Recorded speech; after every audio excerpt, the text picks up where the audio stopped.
Well, hello to all the wonderful podcasters out there, wherever in the world you're listening right now. We truly appreciate it. Dana here. Yeah, I'm a sports junkie, I'm a wing lover, and of course a Smart Club member because I trust my home comfort to standard heating and air conditioning, and I really think you should too. Right now it's HVAC Mania, and these deals will help offset the cost when your brackets get busted. You can score a $45 coupon on a furnace tune-up, normally $148. And no, it's never too late to show your furnace some love. And if your system's about to crash out like a 5-seat against a 12, now's the time to replace it on your schedule with 0% financing from Standard Heating and Air Conditioning. Go to standardheating.com and mention 93X. Standard Heating and Air Conditioning, providing the comfort you deserve since 1930. The 93X Half-Assed Morning Show. 93X.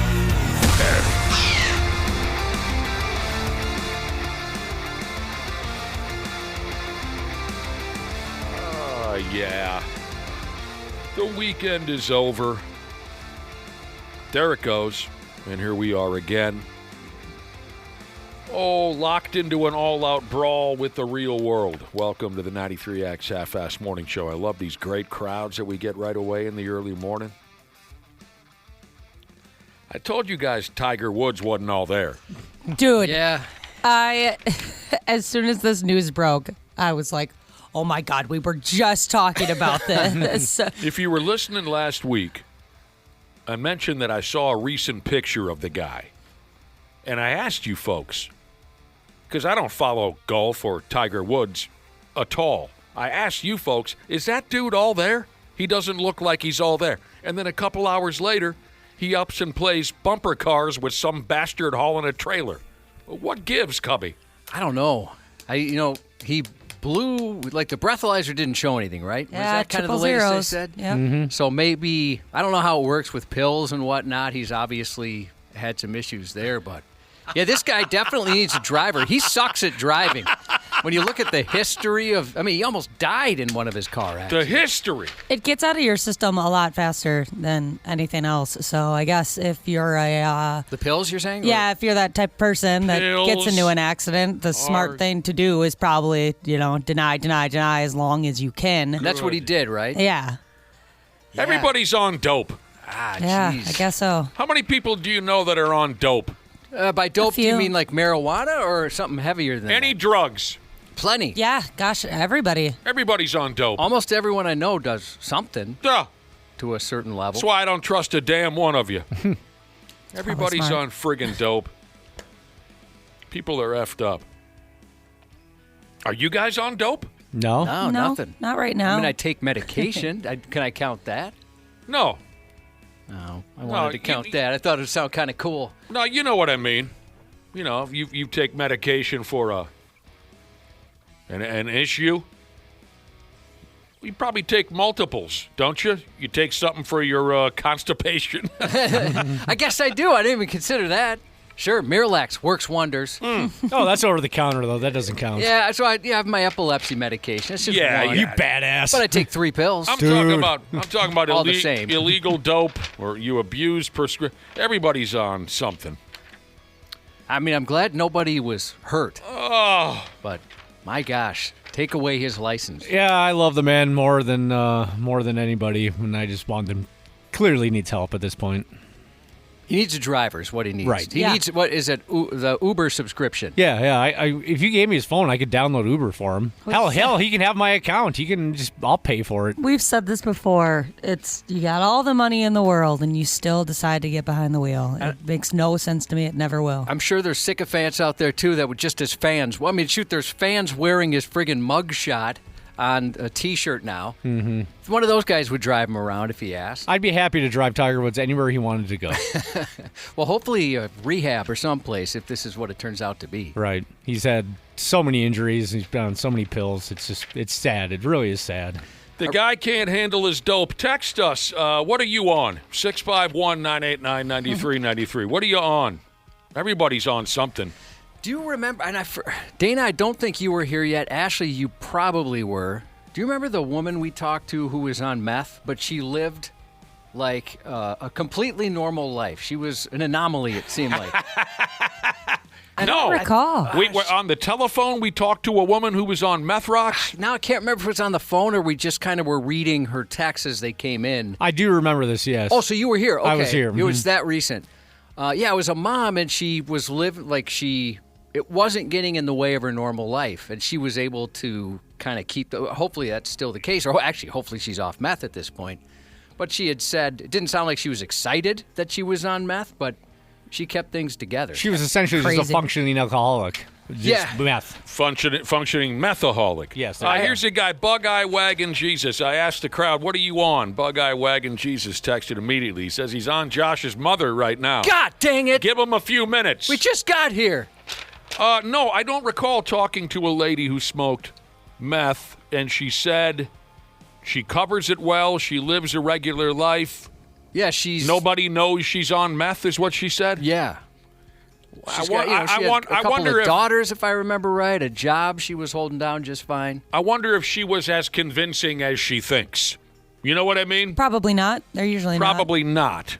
Yeah, I mean, a lot of users think that nobody knows that they're using, but it's usually pretty obvious, especially when they're coming down. A couple of our listeners are on Ozempic.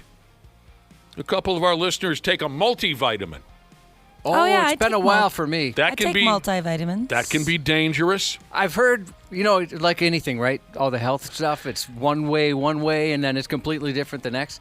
I've heard before, you just pee it out, it's a waste of money. And then now I just read something the other day saying, you should definitely take one of those. Oh, it has definitely helped me. I had to take prenatals when I was pregnant, so you're getting everything that you need to get. And they recommend that you still take it like a year to 2 years after you give birth, just because of how much your body's still adjusting and they're taking from you. And when I don't take it, I can tell a difference. You can. Mm-hmm. Here's a listener who's on Strireachlinstraw. The side effects are unbelievable. I was going to mention, make sure you pay attention to those side effects. They'll get you. Runs in the dark, Jesus said he had a boss back in the day when he worked at a grocery store, did meth for 30 years, raised a family, worked a full-time career, no problem, totally normal, and you could never guess. Really? See, did not seem the type, he said. Knowing very little about, I would never even consider smoking a meth rock. Never in a million years.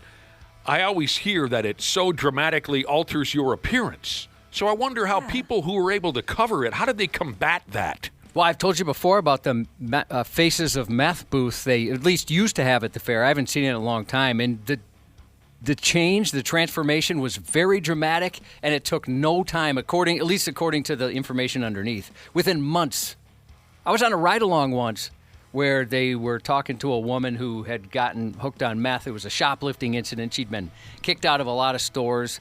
And they showed me a picture of her driver's license compared to what she looked like at that time. It was like two different people. And then the teeth fall out. So if you're able to cover a meth habit, how do you combat that? And the sores you hear about. Sores, and you look so gaunt, and then, like I said, the teeth. But I have very little knowledge. Maybe it's easy to combat that change. Maybe you brush 11 times a day. I don't know. Millennial Steel Cutter Jesus texted in and said that he's 29, he's never done drugs, and he has never taken a medication for anything. That's crazy. You should try it. It's fun. Pancakes by the Lake, Jesus said, former meth addict, I can assure you there's no way in hell she was leading a normal life. No way. Yeah, maybe not. I guess I took her word for it. Yeah, like we said. Then again, I was on meth during that interview. You were. Like we said, maybe she wasn't as convincing as she thinks. Ashley mentioned it too. There are a lot of drunks out there who think they cover it so well. Yeah. And they don't. You can smell it on them. You can see it in their eyes. You can see it in the way they, again, pounding alcohol all day will alter your appearance as well. You may not see it, but we do. Here's a listener who's I asked our listening audience, what are you on? Because everybody's on something. One of our listeners, Josh, has an inhaler in one hand and his heartburn medication in the other. Does caffeine count? Oh, we'll count everything. Yeah. I want to hear about everything, sure. What is Zoloft? It's antidepressant or anxiety, maybe both. Okay, we got a couple people who are popping Zoloft as we speak. Adderall. Is that ADHD? Yep. That's the stuff like people sell that to other folks, right? Yep. Is that oh, stimulant? Yeah, that's easy to grab. I know a couple people on that. Good. It's good and good for you. Ibuprofen, icy hot, and caffeine. Oh, I love icy hot. Don't try to steal Mikey Lee's gimmick. I forgot about that thing. He wouldn't appreciate I forgot that he's got a weird obsession with it. TRT grains or gains. Anybody? Is No this a clue. testosterone replacement? I'm just guessing. TRT. Dude wrote grains and then gains. I'm not sure. Oh, no, he wrote gains. TRT gains, bruh, is exactly what. Testosterone replacement therapy. Okay. Fish oil, prostate supplements. Ooh, I used to be on fish oil. Talk to me about the fish oils. That stuff, with the burps, terrible. Oh, yeah, they're the worst. I can't get past the smell. It's absolutely disgusting. I'm somewhat familiar. For a stretch of time, I was dating a gal who was into health and fitness. And I remember her, she had a bucket of fish oils on the counter at all times, and I think she'd pour it over her food. Ugh. Does that sound right? Yeah, I guess, yeah. This is a long time ago. Fish oils, what was that supposed to do for you, Josh? I don't even know. I know it's good for my your coat. hair. Yeah, exactly. I know it's good for your hair. It made my coat kind of luxurious. It shined. Yeah, it did. shone. It shone. What's the... When I was into all that lifting and all that kind of stuff, I was on multivitamin, that kind of fish oils. I'm trying to remember whatever vitamins they recommend. Did you get into creatine or anything like that? Yeah, I still Rip do fuel? that. I did creatine at the time for lifting, and now I do because there's been, and who knows if this works. I'm obviously not a doctor. I've noticed a difference where for a while I was feeling like my brain wasn't working, like firing slow, and I still feel that way, but I was forgetting words. It was kind of concerning. And so my wife had read an article about creatine, and so I read a few more, and it has made a difference, or it could be a coincidence, but it seems like it's made a difference. That's also why I'm so swole. Yeah. A lot of our listeners are on marijuana and Busch Light. I'm sorry, Josh, when you were lifting and all that back in the day, you were also taking a bunch of pills and whatnot to enhance your appearance? I don't even know why. I just, from folks that were into that, were saying you got to take these vitamins and to replace this or that, or I'm not even sure. Well, it worked. I mean, for a stretch of time, you didn't have an ounce of fat on your body. And you're still as thin as a rail, but you don't work out at all anymore. I mean, power lifting. Yeah, no. It worked, whatever you were doing. I don't know if any of that was beneficial or if it was just the lifting. Well, yeah, sure. You look good in a T-shirt. You wouldn't take your shirt off, though. No. I've busted his balls about this before. Despite being... You looked like a Ken doll. You know how Yeah, just Ken had the perfectly cut abs and the chest is shooting way. You look like a doll. You look like a mannequin. But he still was terrified to take his shirt off in public. that's crazy to me, dude. If I was that hot, I would never be wearing clothes. Yeah, what's the point of the workouts if you're not going to I've never been comfortable. Oh, God, he was so uncomfortable. I'm not a piece of meat. When we were down on one of these nightmare tropical vacations we used to take with the radio station and a bunch of slobs, including myself, we poured ourselves into a hot tub. Just everybody, it was, fat guy, skinny guy, fat guy, skinny guy. Horrible. We created a horrible scene. Here comes Josh. We invited him to get into the hot tub. He looks like a mannequin. He's so perfectly cut in every way. He wouldn't take his friggin' shirt off. I'm like, of all the people on this friggin' island, you should be the one who's not ashamed to take his shirt. Yeah. You're the one we want to see without his shirt on. I was getting made fun of. Oh, God, I would have made fun of you too. The look on your face when we asked you to take your shirt off, I've never seen one adult more uncomfortable than you. So how long has it been since you were into that lifting? It's got a good 15 years now. Oh, yeah, even more because when I got engaged in October of 2007. Congratulations, by the way. Oh, thank you very much. Eventually we'll get married. Yeah. And as soon as my wife said I do, I went to the gym and said I don't. I locked her in. I thought she's trapped now. I'm done with this lifting garbage. I was asking our listening audience, what are you on?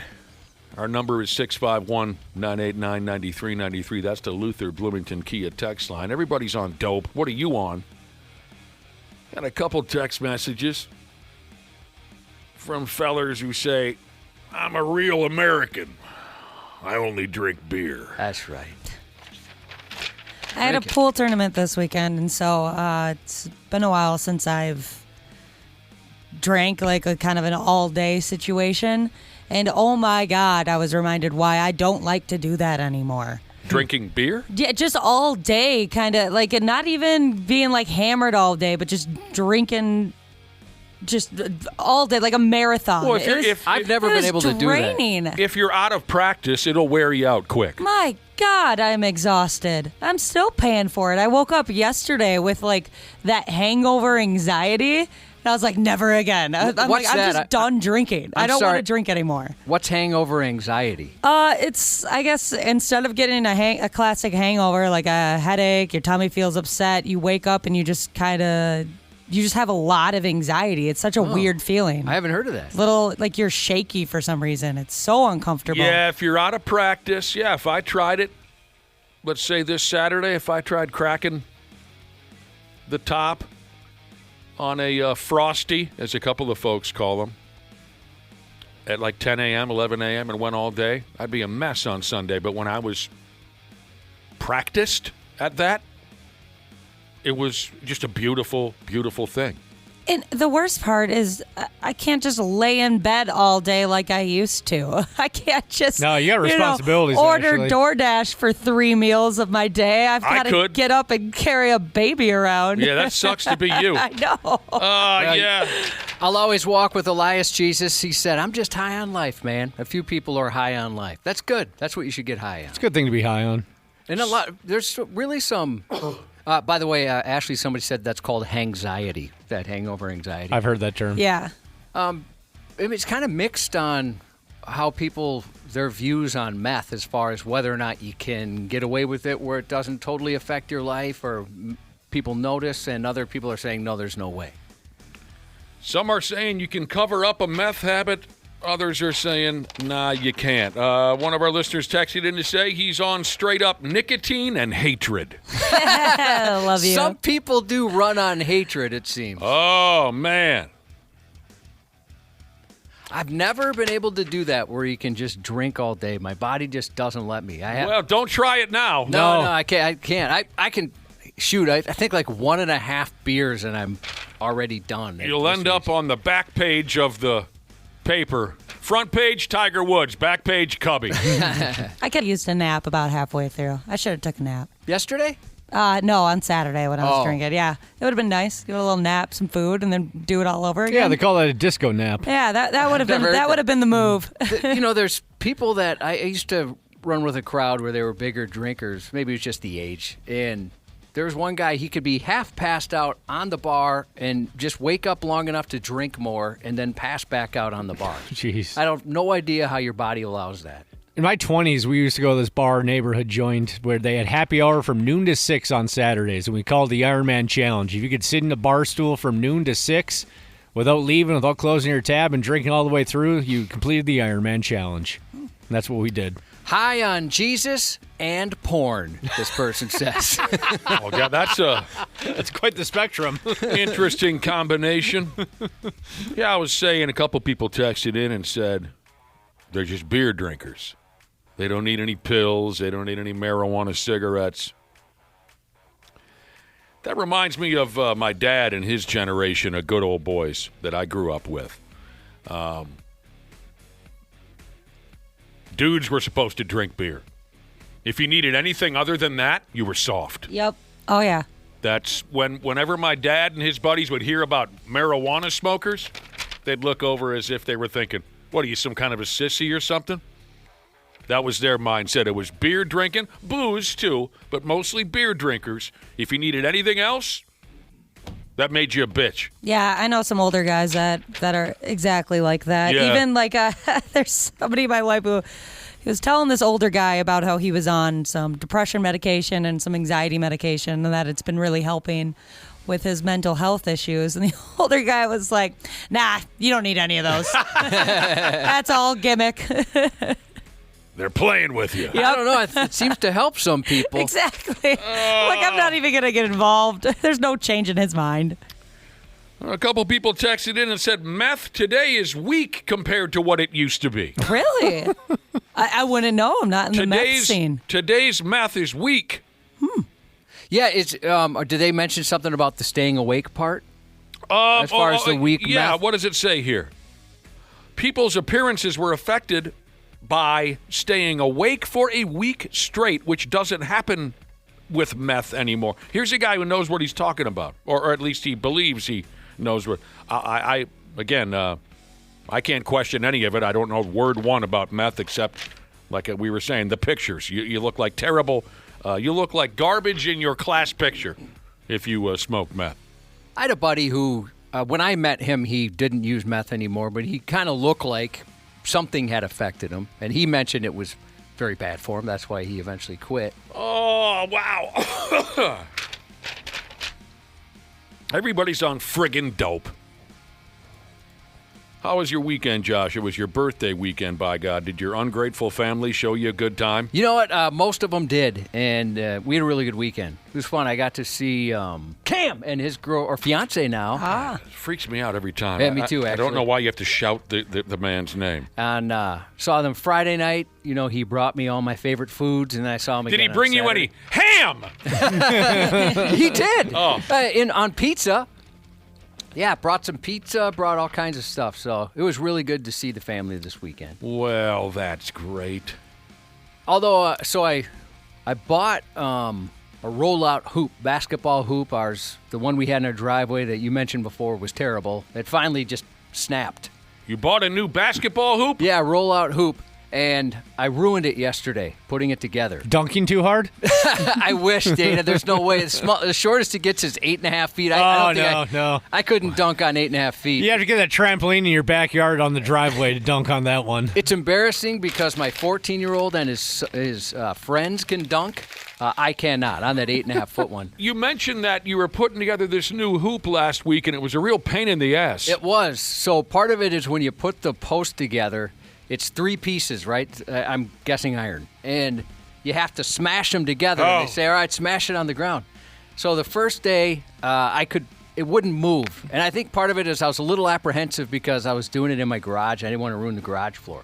So I went outside yesterday and Over did to it your on the neighbor's street. driveway. Yeah, I didn't even consider it. You're out in the street now and you're pounding these pieces of iron together? Yeah, and I'm super pumped because they have to each go on the other one at least 4.5, preferably 5 inches, right? And so you mark that line.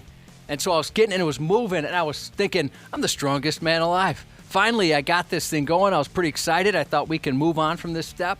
And then I looked at the bottom. I mangled the hell out of the bottom so I can't get the third one in. Oh. Where in the hell is my godson, this able-bodied godson of mine, while you're out sweating your nuts off putting together his basketball hoop? He was at a buddy's house. At a buddy's house? Yeah, probably just waiting for that hoop to get finished. So But you've ruined it now? You can't use... I think so. I tried bending it back. I'm not super handy with that stuff, and I totally screwed it up. Throw it in the garbage. And that's what I was thinking. I'm like, this is probably the most expensive part if I have to replace it. And so I'd imagine I'm just going to have to buy a new one at some point. Hand the kid a tennis ball. Yeah, he's going to have to play He something can just cheaper. throw that against a garage door all day long. sucks. We're going to have to keep playing catch, and that's it. Only if the neighbors aren't around. I can't play catch with them if somebody's Sorry out to there hear watching. that. It reminds me of that great television commercial. I don't know what they're advertising. Oh, I think they're advertising those little speakers that'll talk to you. You know, when you say, "Hey, Alexa," right? Yep. Right. Do you remember this commercial, Josh, where there's a father and son out in the driveway? I think they're putting together a basketball hoop, and there's just pieces everywhere. And the Alexa machine says, "Now on to step 3," and the guy says, "I'm only on step 3." Dude, that was step 1 for me. I think that's the first step. I mean, it took forever just to unpack it and, recycle all the boxes and stuff. We Sorry get to to step hear that. 1 and it was rough. Pain in the ass. Yeah, Ronnie. that really sucks. People are texting in with some advice, though. Maybe read some of those. Maybe they have some good ideas. Oh, yeah, I appreciate that. I was having trouble yesterday. So The kids just would have broken the thing within a week anyway, probably. probably because it wasn't the most expensive. Slam dunk contest, Yeah. tear it right off the. When I was a kid, my folks got me one of those basketball hoop deals that you bolt into the ceiling of the roof of the garage. Yeah. Right? Oh, yeah. Right. It's not on a. It's like bolted right into the. Oh God, I was friggin' pumped. And it was the one game that I could smoke my brother at. He had no chance guarding me playing basketball. If we played football, of course, he'd murder me eventually. Hockey. Okay. Didn't you say he was pretty good at hockey? I was better than him at hockey. But anyway, I was crossing him over. Steph Curry wasn't even a wrinkle in the sheets. Who was I? I was like Maurice Cheeks. I was like Adrian Dantley. I was like Sidney Moncrief, Isaiah Thomas. I'm out there. And I was so happy to finally have this game that I could dominate my brother at. He was so upset by this, so I was having a great time. My uncles come over. They get drunk. They tear it right down. They have a dunk contest immediately. They're Daryl Dawkins. They were George Gervin, Josh. They have a dunk off. They tear it right off the roof of the garage. And my dad says, I'm upset. My dad says, don't worry about it. We'll replace it. Never happened. Oh, dude. Yeah. We moved in 6th grade, and the house we moved to had one of those above the garage, and it was the coolest thing. It was so awesome to have. Although our driveway was very, very slanted. It was a little tiny driveway. Like the pitch on that, basically, you had to break your right ankle just to hold on and not fall. So that part sucked, because anytime somebody didn't get a rebound, it was in the street. I noticed that when I was at your place. Ours was like that, too. Nothing like a downhill basketball court. Right, yeah. It'll be nice now that we can just move it someplace where the angle's not as bad. But, yeah, the old man never replaced. He promised me when I was 12 he'd replace it. Every summer I'd say, are you thinking about replacing? Yeah, we'll get around. When my folks retired and moved out, I removed the framing of that basketball off the roof of the... 30 years later, the broken frame was still on the roof of the... Here's the guy we were talking about. What are you on this morning? Everybody's on dope. What are you on? One of our listeners, Josh, 100%. He's on raw sewage gas. You got to be real careful with that stuff. Every morning, man. I used to landscape with a guy who he exuded that quite often. So I know I'd be stuck in a F-150 with him, and he'd be doing that too. We got to get going. Oh, we got to get going. She's a beautiful Monday. This is one of those days where I'm imagining a lot of you are going to get whatever you need to get done, over with, and leave early. It's supposed to be a beautiful day. Absolutely. Great day for basketball shorts. Speaking of basketball. Basketball shorts? Yep. Are you wearing your... You know it. I'm jealous. I cannot wear shorts in here, even when it's like the middle of the summer, because it's just so unpredictable in this building. I just don't get why you want to look like a 10-year-old every day. But it's not really about appearance. What color are they? Yeah, who's he got to impress? Black and red. Okay. Uh, I think it's Like dorkier Knight if you Rider? wear like really bright colored basketball shorts, like bright blue ones or. No I got bright those too. colors, Cubby. My wife gets on me about wearing bright colors. We got to get going. I'll tell you that right now. We got to get going. But when we return, we'll dive headlong into the stupid news. Here we go. Thanks for joining us here on the Half-Assed Morning Show. Half-Assed Morning Show. 93X. Well, hello to all the wonderful podcasters out there, wherever in the world you're listening right now. We truly appreciate it. Dana here. Yeah, I'm a sports junkie, I'm a wing lover, and of course a smart club member because I trust my home comfort to standard heating and air conditioning, and I really think you should too. Right now it's HVAC mania, and these deals will help offset the cost when your brackets get busted. You can score a $45 coupon on a furnace tune-up, normally $148. And no, it's never too late to show your furnace some love. And if your system's about to crash out like a 5-seat against a 12, now's the time to replace it on your schedule with 0% financing from Standard Heating and Air Conditioning. Go to standardheating.com and mention 93X. Standard Heating and Air Conditioning, providing the comfort you deserve since 1930. Years of hard work, and now you've got pain in your back, your shoulders, your knees, maybe your joints. You need help. Randy Shaver here with the answer. Dave Bialke. He's got over 30 years experience in getting workers' compensation benefits for people just like you. Don't suffer. Call Bialke Law today, 763-571-2410, or go to bialkelaw.com. That's BIALKE law.com. And it spells relief for you. Every day, excessive delays and denials from big insurers keep patients from accessing the care they need. And when care is urgent, these delays can be disastrous. These practices cost billions in wasteful spending, driving up costs for American families. But while big insurers put up barriers, America's hospitals and health systems are in your corner, navigating endless reviews and appeals to get you the care you need when you need it most. It's time to curb these harmful practices and put the focus back on patients. Brought to you by the Coalition to Strengthen America's Healthcare. Stupid news on the Half-Assed Morning Show.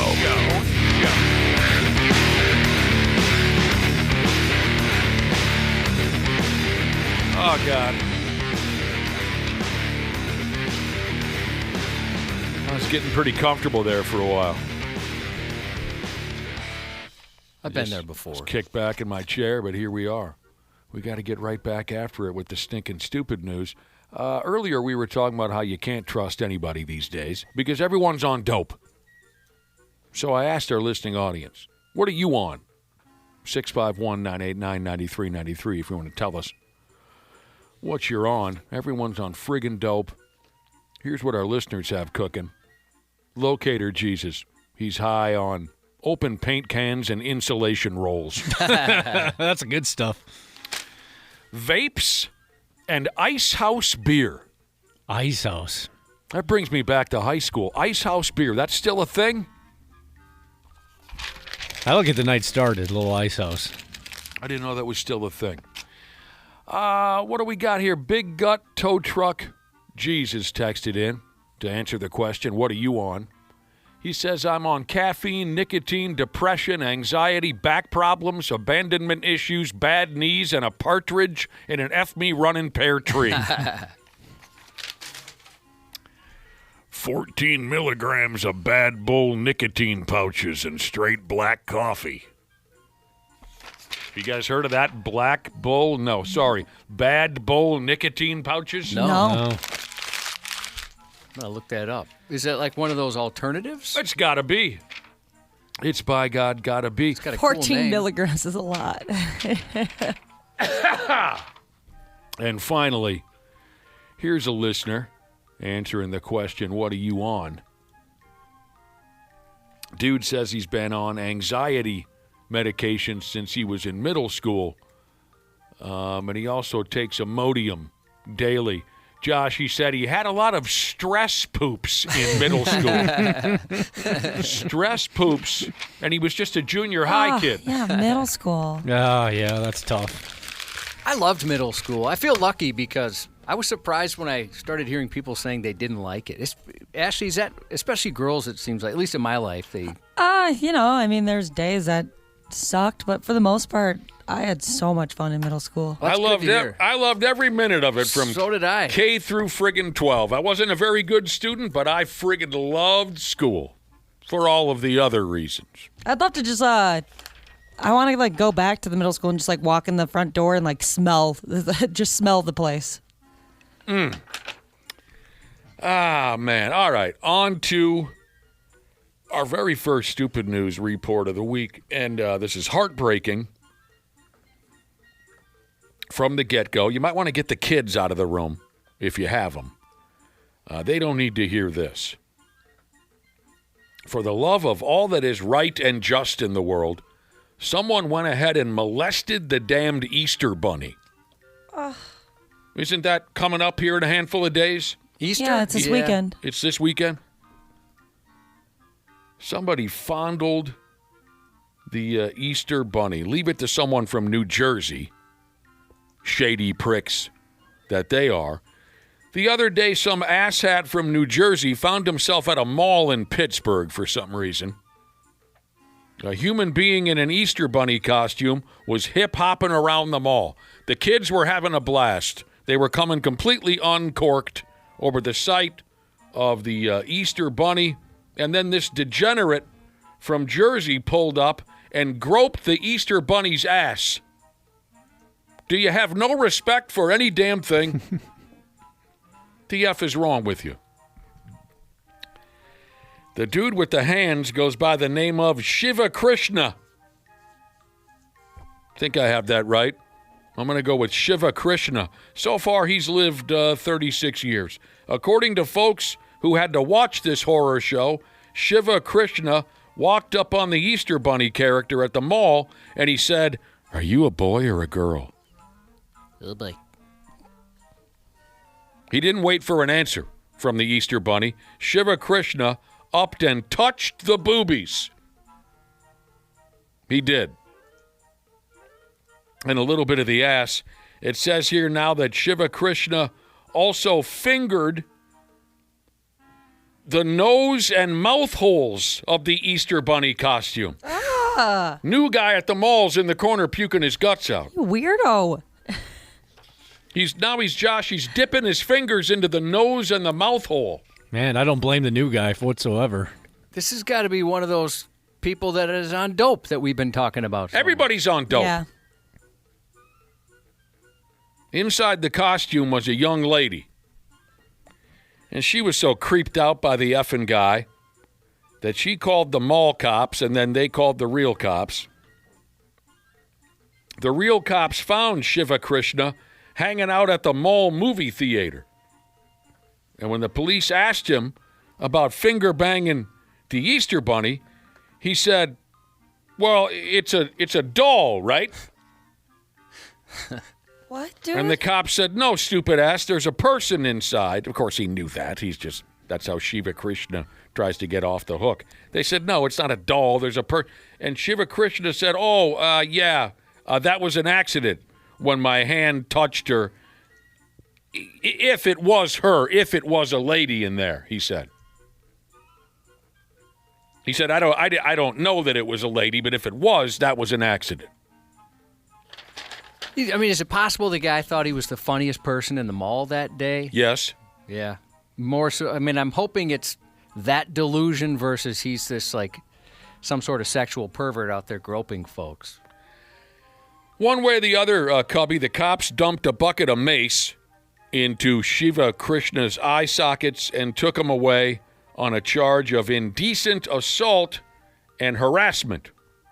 Good. What a damn disgrace. That poor woman.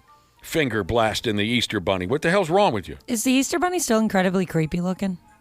It depends on where you are. Yeah, what mall you go to. I don't think I've go to ever seen one that isn't extremely creepy looking. I used to live in Bayport for a little bit, and There's your answer right there. it was like the week before Easter, and there was this guy, I assume it was a guy, somebody in an Easter Bunny costume, just like wandering around the neighborhood and like stopping at people's houses. That and I ain't right. thought, this is not where I want to be. Was there blood pretty much up to the elbows of that costume?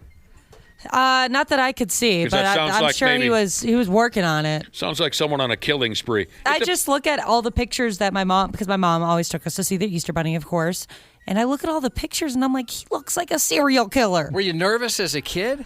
I don't Did you remember. just realize this as an adult? I think I realized as an adult. But I thought this one was pretty cute, unless it doesn't say it's a stock photo. They took a picture of the Easter Bunny. yeah, Actually, that one looks pretty normal. I agree with you, actually. The people that were dressed up as the Easter Bunny, they didn't put the work in that the people that do Santa did. Yeah. What do you mean? What do you mean by what would they do differently? It's just to make them. I don't know. It's hard to explain, but I've seen enough photos of me as a kid and other creepy Easter Bunny photos that just kind of off-putting. It's the eyes. They can never get the eyes right. It all depends on how much the mall spent on the Easter Bunny costume. There you go. That's it. 100%. Mm-hmm. This guy's out there finger banging the. What is there something wrong with you? Why would you do that? Oh, yeah, I didn't think about this. Somebody said he's probably just into that furry stuff that some people are into. I'm sorry? That furry stuff that some people are into. They're into like the dressing up like animals kind of vibe. That just must be what he likes. Well, a lot Who is he? The guy that molested the Easter Bunny. Oh, yes, he's a furry, maybe, or a wannabe furry. Okay. Don't the Furies say that it's not a sex thing? It's just kind of they're into dressing up. Yeah, like that's what I say when I jack off, too. Yeah. It's not a sex This thing. isn't about sex. Yeah, no, this is about exercise. I'm relieving some stress here. Yeah. No, nothing sexual about this. That's some elbow pain. I'm trying to relieve it. Bursitis, Dana. Yes. Yeah, in my elbow. Doctor's orders. Yeah, here, box tossing, Jesus. I agree with this guy who just texted in. It's hard to put big teeth on a costume and have it be cute. Yeah. I'm going to say, Josh, the Easter Bunny gimmick, way more difficult than Santa Claus. Your Santa Claus, you chuckle a little bit. What's he do again? They don't call it chuckling. What does he do? He ho-ho-hos. Ho-ho, and whatever. Yeah, you can just have a little bit of a personality where it's all physical comedy if you're the Easter Bunny. Exactly. I'll take it easy on those folks. I will. Why does the Easter Bunny hide their eggs, this text asks? Go ahead. He doesn't want people to know he screws chickens. Oh. Man. I never really thought about that much. Why does he have eggs? Oh, really? I remember even as a kid going, well, that doesn't make sense. No, I have never once thought about that. I loved Easter egg hunts and the Easter baskets and stuff as a kid. Did you? Oh, yeah, me too. I thought it was cool. Even as an adult, it's fun when the kids were little, and they were into it. No, you're right, though. The Easter Bunny thing, I remember as a kid thinking, all right, this is a bit of a stretch, Mom and Dad. Yes. All right, there's always something silly happening in Wisconsin. Nobody knows what they're doing over there. And while we're on the subject of Wisconsin, I want to make it very clear that Spooner blows. I've seen pictures of the bridge that says so. Here's the latest from the terrible dairy zone, or whatever the hell they call it. There's a kangaroo on the loose. Cops can't find the prick, so you better watch yourself. Kangaroo on the loose. This year, kangaroo shouldn't be too hard to spot. Number one, because it's a kangaroo, and it's flipping Wisconsin. Number two, the kangaroo is wearing a pair of pants. It's awesome. This was a little misleading because I immediately pictured like actual long blue jeans all the way down to its feet, but it's just a jean diaper. He's not wearing pants? Yeah, it was kind of looked like jorts a little bit. His diaper's just made out of jean material. I was really hoping like he had some maybe some like ripped Levi's. Okay, so he's wearing a denim diaper? Yeah. Oh, this is all very important. The bastard escaped from a petting zoo in a town called Necada. Necedah. I'm going with Necada. That's in central Wisconsin. The escaped denim-wearing, how do I say it again, Josh? Kangaroo. It goes by the aggravating name of Chesney. You know you're in Wisconsin when pets are named after terrible pop country singers. So the kangaroo, who was forced to pull on a pair of denim underwear, he gouged the eyes out of a couple folks at a petting zoo, and it ran off. It was a full-on rue prison break. A witness said he saw the damn thing jogging through town, quote, like he was training for the Olympics. So someone saw him running through town. I wouldn't mind watching an all-kangaroo Olympics. That'd be fun. That would hold my interest. Mm-hmm. Well, maybe not that long. Watch a couple events, that's about it. I bet the long jump is incredible. Yeah. If it was one of those half-hour programs on ESPN 8, The Ocho, when they do that, I would watch the hell out of it. Someone else saw Chesney the kangaroo later on that same day and said he had ditched his diaper. So if you're out that way, be on the lookout for a kangaroo. His current outfit, I guess, isn't really the point. It's a kangaroo. He was found. Yeah, they did find him. I know, we were getting there. Oh, okay, I wasn't sure. A local cop said that Chesney would likely be scared, so please be careful with him, and whatever you do, don't challenge him to a boxing match because he will beat you unmerciful. So the cop was trying to be cute. Yeah, the update is I guess they found him wandering around. Australian Jesus said, sub me in, bruh. I'll wrestle the bastard. They're so strong. Australian Jesus showed me a picture of just a big kangaroo gang. They travel in huge gangs. Have you seen some of those? No, but I'd be terrified. Oh, yeah. They'll kick your butt. Oh, good question here. Was the kangaroo wearing panties? Kangaroo panties. That question was texted in. That's a good question. It's a dude, so it was a dude kangaroo. But so. maybe. I mean, some folks are into that. Owning a kangaroo is legal in Wisconsin, they say. That's cool. Yeah, I think it's legal in Minnesota too. It is? Yeah, it's like I saw like one of those weird maps on social media once, and it was like, based on where you live, this is the exotic animal you can own.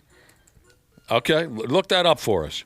Not that I have any interest in owning a kangaroo while living in the state of Minnesota, but we need to get to the bottom of this. This is funny. I just got a text that says, "You got a problem with Kenny Chesney?"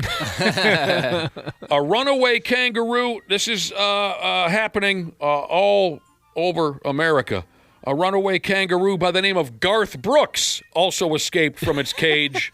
Why do you name your kangaroo after a runaway kangaroo by the name of Garth Brooks escaped from its cage in Alabama last summer? Luckily, the owner of Garth Brooks found it cartwheeling down the highway, and they were able to sink a tranq dart into its neck from about 175 yards out. So they scooped him up and brought him back to whatever awful living conditions Garth Brooks was up against.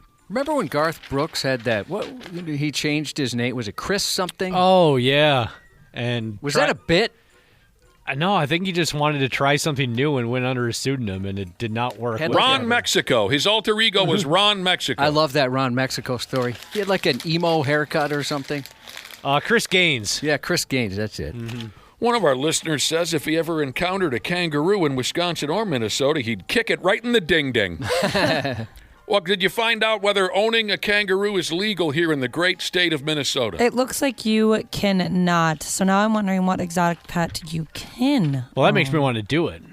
Oh, yeah, you don't follow. No. You don't follow government rules. You think I follow kangaroo guidelines, Josh? Hell no. No. Tell me the exotic animals we can own. Anything? Oh, you're looking for it? I'm still looking for it. She's looking for it. I had chickens for about a month, and I didn't realize that they were illegal not if you just let them sit there and starve to death. I'm kidding. I fed them and treated them nicely. I didn't realize they were illegal in my city until one of my neighbors brought it up. The coolest thing that I found that you can own are big cats. So lions, tigers, cougars. Oh, Jesus. But there's obviously very strict laws around it. You can own a lion, tiger, or cougars? Yeah. By cougars, by the way, Trail Stop Egan. Yeah, 100%. You can own them here in Minnesota, but there are many, many, many rules and regulations surrounding it. Yep. You can't just have it wandering around taking a deuce in your neighbor's yard. Exactly. Are you serious? But what about Tiger King? He wasn't... You're serious? I guess I'm not. I mean, I'm not sure about all like the regulations. It might be like only if you own a zoo or something like that. But that was just like a really quick Google search. If you get a tiger, don't let it behind the wheel. Ayo! Tigers can't drive. I would be horrified to learn that one of my neighbors owned a tiger, cougar, or lion, and I would be calling the police. Probably every half hour or so to have them check and make sure that sumbitch was chained down. I'd be pretty ecstatic about that situation. Did we ever tell you, Ashley, you'd probably be especially interested in this. We had a tiger at our old studio visit. There was jealous. Local magician, and he owned a tiger, and he brought it in. We were taking a picture with it, and when that thing sneezed, I think all of us ran about a mile and a half. And we're talking like a full-grown big boy tiger? Yeah, he was pretty big. Dude, that is so cool. How well did you know this guy? Because I'm kind of curious with the circumstances. Not at all. Let's let a magician with a tiger into the building. I think maybe we had him on once before. Oh, I don't recall that. I wanted nothing to do with that. That was so stupid. Oh, I was pretty pumped. Somebody texted in and said that they had an emu in their yard this weekend. What? I need more details. Why did you have an emu in your yard? A friend of mine, God rest his soul, owned an emu for a while. Aren't those dangerous? Aren't they pretty aggressive? I don't know. I know that it loved to wrestle. And it loved egg muffins. That sounds awesome. This old pal of mine would get drunk and come home and wrestle his emu until the break of dawn, and then he'd go get the sumbitch some McDonald's. I also love Egg McMuffins. And it would eat a pile of those egg muffins. So, okay, that's news to me that you can own a damn lion, tiger, or cougar here in the state of Minnesota as long as you follow a certain set of rules. But you said you don't have a lot of information on that. Nah, that was just a very quick Google search. All right, then. Can you have an emu in Minnesota? I know they sell insurance. I love those commercials. Yeah, I don't know if this pal of mine, I don't know if it was illegal for him to own that emu. I have no idea, but he had one. Says here, according to the AI overview on Google, yes, you can raise emus in Minnesota as they are kept on farms in the state. Should we go in on an emo together? I'm going to say no. Okay. I don't think I could take care of an emu. All right, moving on here in the stupid news. A judge in Detroit had to chew a gal's ass out in court the other day. Bear with me, this is a poke right here. Says here a gal called Kimberly was due for a Zoom call court appearance kind of a thing. You follow how that works? You know, the Zoom call gimmick. Everyone pops up on a computer screen and they can see each other and talk back. You guys are all familiar with the... Yep.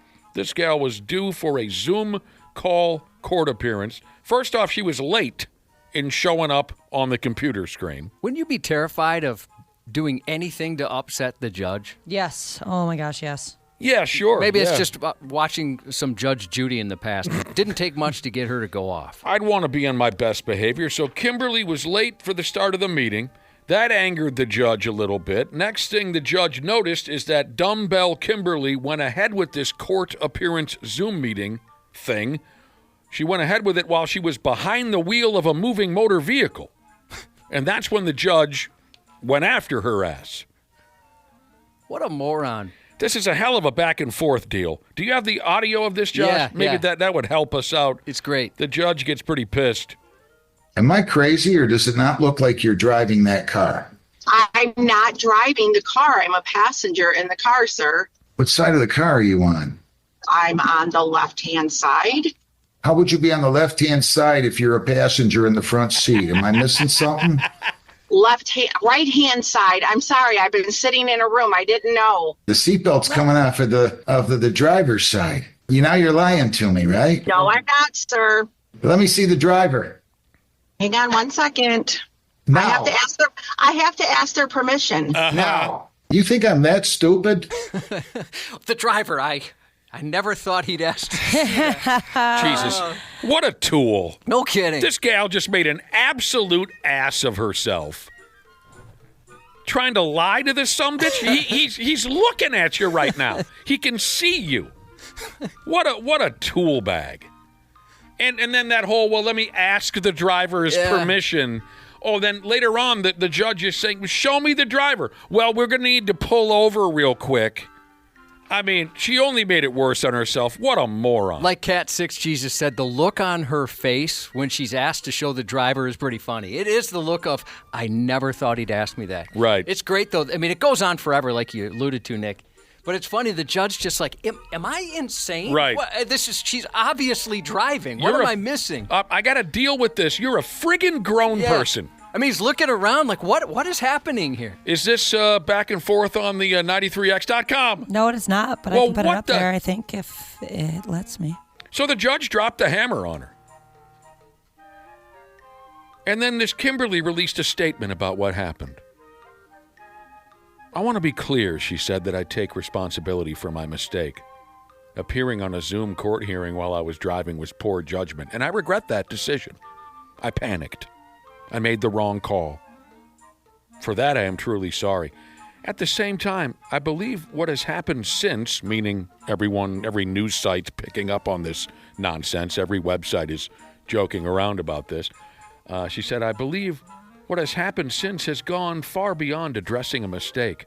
A brief moment of poor judgment has turned into a viral spectacle that is affecting my reputation, my family, and my ability to move forward with my life. I'm human. I made a mistake. True. Yeah. I'm human. All that is true. But take your medicine. You came off like an absolute jackass. You're a grown adult. Sit in it. Suck it up.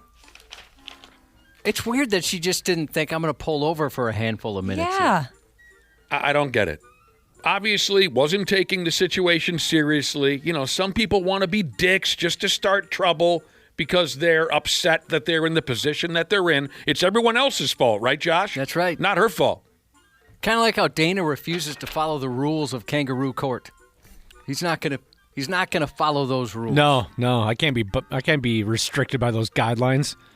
Oh, now as many damn kangaroos as I want. I would have thought it would have been easier to do Zoom court, but somebody said nope, done it. Standing in front of a judge is less intimidating than Zoom court. I wonder why that is. If you don't mind, get back to us. I had to do a Zoom situation when I had to make my divorce official, and that was annoying. I was annoyed with the situation, but I'm like, that's not something where I'm in trouble at all, but I was on my absolute best behavior. I made sure everything in the background was nice and tidy. I even wore a decent outfit. I was so afraid for a judge to see me on camera. That must be a Wisconsin thing, actually, because I didn't have to do any of that. No Zoom calls whatsoever. Yeah, no, they do a thing where they do a 90-day waiting period once you file for divorce. To make sure you're 100% positive? I think that's what it's about, actually. It's so stupid. It is absolutely ridiculous, but...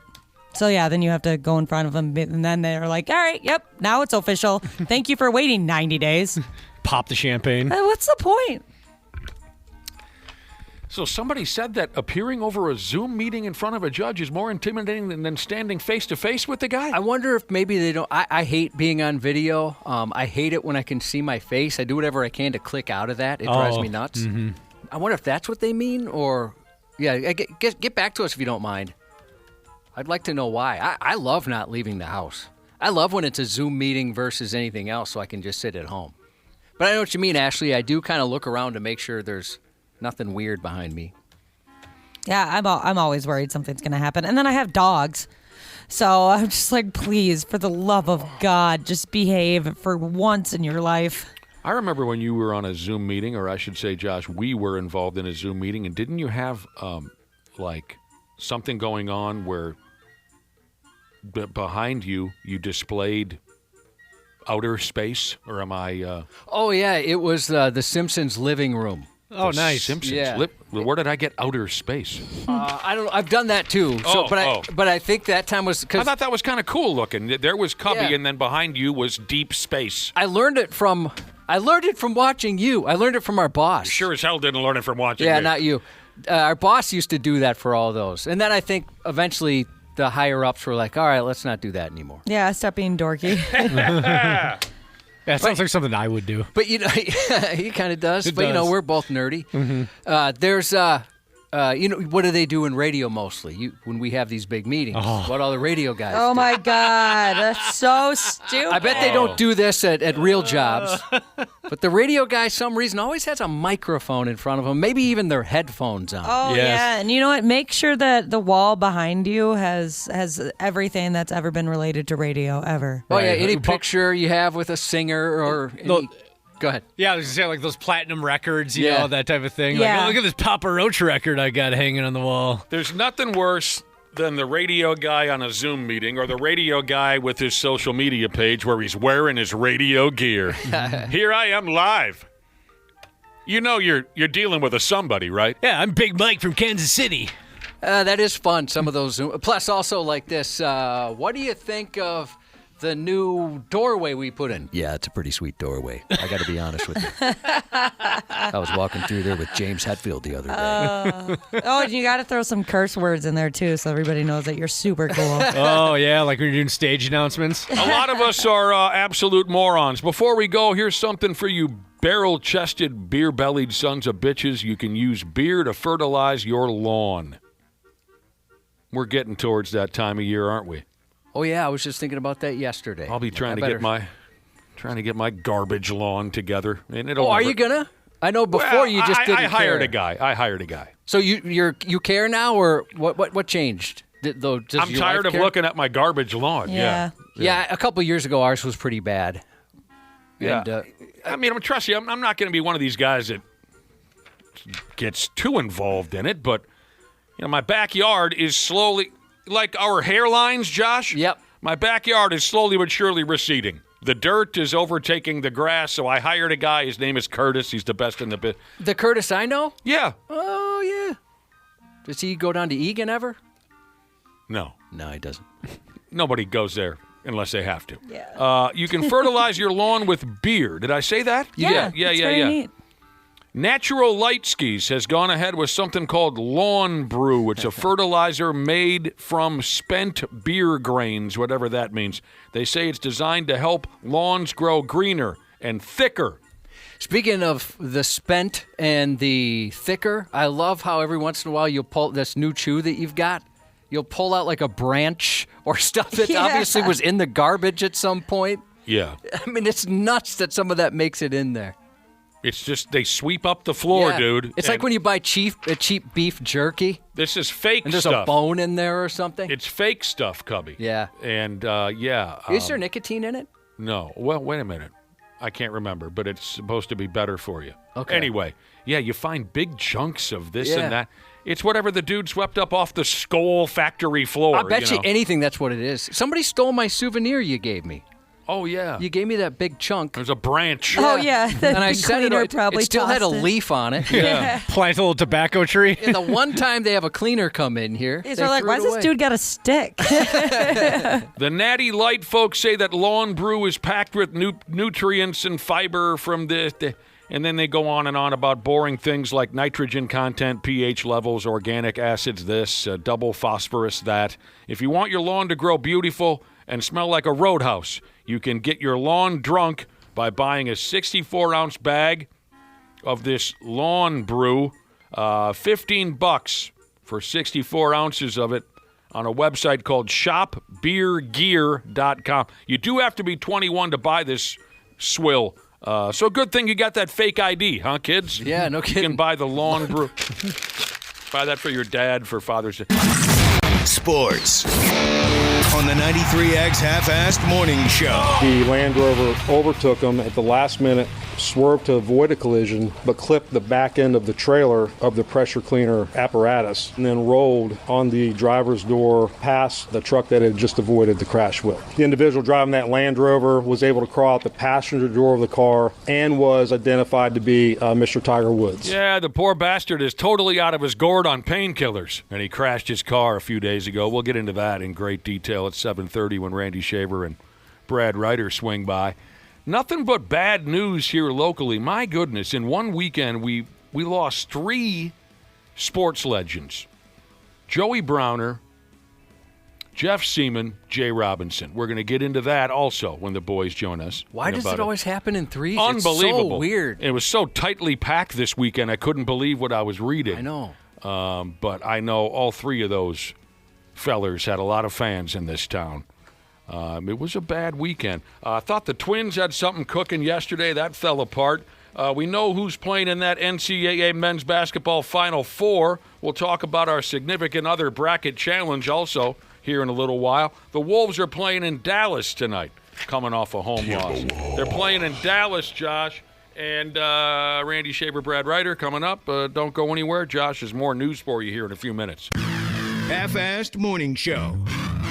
93X. Well, hello to all the wonderful podcasters out there, wherever in the world you're listening right now. We truly appreciate it. Dana here. Yeah, I'm a sports junkie, I'm a wing lover, and of course a smart club member because I trust my home comfort to standard heating and air conditioning, and I really think you should too. Right now it's HVAC Mania, and these deals will help offset the cost when your brackets get busted. You can score a $45 coupon on a furnace tune-up, normally $148. And no, it's never too late to show your furnace some love. And if your system's about to crash out like a 5-seat against a 12, now's the time to replace it on your schedule with 0% financing from Standard Heating and Air Conditioning. Go to standardheating.com and mention 93X. Standard Heating and Air Conditioning, providing the comfort you deserve since 1930.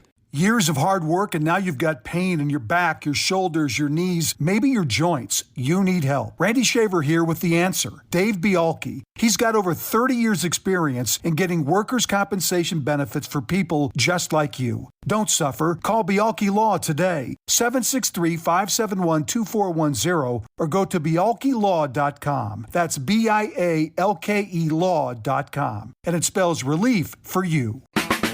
Hey football fans, it's Cam Hayward from the Pittsburgh Steelers. I still remember what draft night felt like for me. The nerves, the waiting, and then hearing my name called knowing everything was about to change. The 2026 NFL Draft presented by Bud Light is coming to Pittsburgh, April 23rd to the 25th. Enjoy 3 days of football, family fun, and the moment draft dreams come true. Register for free entry at NFL.com/draftaccess. Maybe I'll see you there. The 93X Half-Assed Morning Show. I have to be really careful about how I react to it or to not show a reaction, and that really creeps me out. A man with a well-worn resume in public indecency is back in custody after another installment of highway hand stuff. Oregon State Police responded March 18th after a woman reported she'd driven past a car and saw a man holding a cell phone displaying a naked woman. As she continued on the open road, the driver pulled alongside her, rolled down his window, and had some open pants, hauling out his hog and hammering away. Troopers identified the driver as 56-year-old Charles McDonald Porter. 56. 56. Cranking hog behind the wheel at 56. And he wants everybody to see it. He's a well-known masturbator, which comes with a rather long FAP sheet. A trooper later conducted a traffic stop. He consented to a search of his phone, which led to the discovery of that image of a naked woman. Because of his history of similar crimes, including flashing commuters in Washington, the charges were upgraded to a felony, and that history stretches back decades. Records show Porter had indecent exposure convictions in Texas in 1999 and 2000. By 2010, he was already known in Washington as the I-5 Flasher.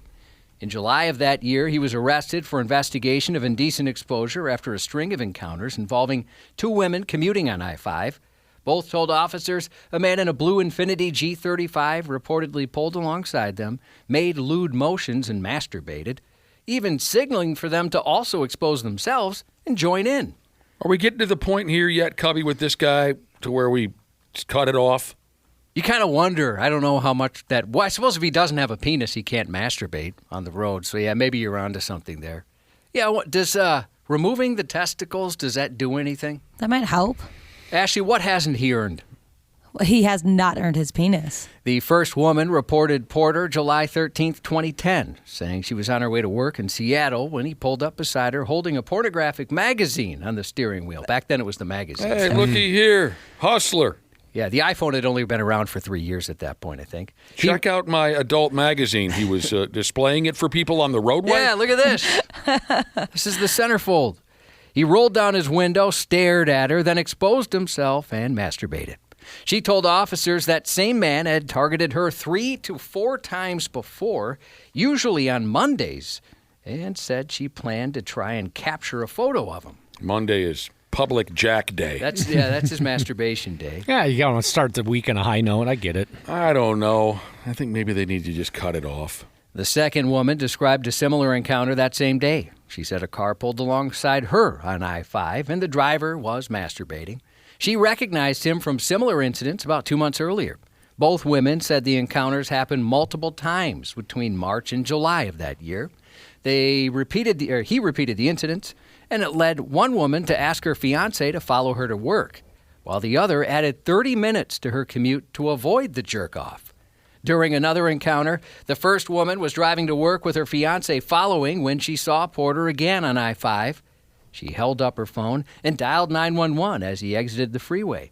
Her fiancé continued following him until Seattle police arrested him. The fiancé didn't start masturbating too, did he? No. That would be a strategy, though. Two could play that game. What do you think of this? One woman who encountered him several times eventually referred to him as the Infinity Masturbator, court documents say. So he already has 2 nicknames for masturbating. That's sweet. Witnesses said the suspect's vehicle stood out because it displayed a Seahawks emblem and a University of Washington emblem near the license plate. Oh, he's a sports fan. The bumper stickers. Got a couple of favorite teams. Mm-hmm. That's a damn shame. Yeah, and he's picking on these particular ladies. I love the fact that, and love, sarcastically, it's like, hey, come on, check it out. This is fun. Why don't you try it? Show me what you got. A Florida man was arrested for touching himself with semen all around him. 39-year-old Mike Mullins of Lutz, Florida, was aboard a Royal Caribbean cruise Saturday when he chose to play a little game of squirt hockey. He did this right in a sauna in the presence of teens. Oh. What? A 16-year-old and a 17-year-old told investigators... He was orgasming?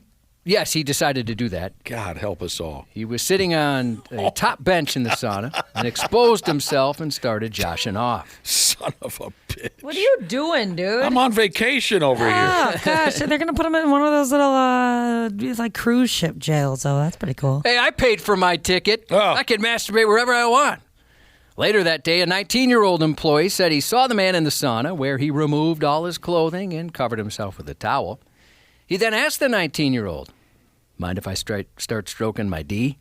Yes. At least he asked for permission. Yes, everybody minds. Yes, it turns out she did mind, and ship security took him into custody. In a somewhat streak-adjacent side note. Man, what a question to ask somebody. You've never had to ask anybody that? No. No one shook hands with the milkman here, to my knowledge, but on tomorrow's date in 1974, a streaker ran onto the set of The Tonight Show starring Johnny Carson. But the story about tomorrow's date in history, by the way, March 28th, 1977, the real story about tomorrow's date, Rocky, starring Sylvester Stallone, won the Best Picture Academy Award. No masturbating in that whatsoever. So there really was an episode of The Tonight Show where a naked person went to racing across the stage? Yeah, they blocked out the bottom half, but apparently a streaker. Back in the 70s, a streaker was nude. Now it's kind of, that term's used if somebody has a shirt off. They aired it, huh? But blocking out the nudity. Yeah, according to the story. Hilarious.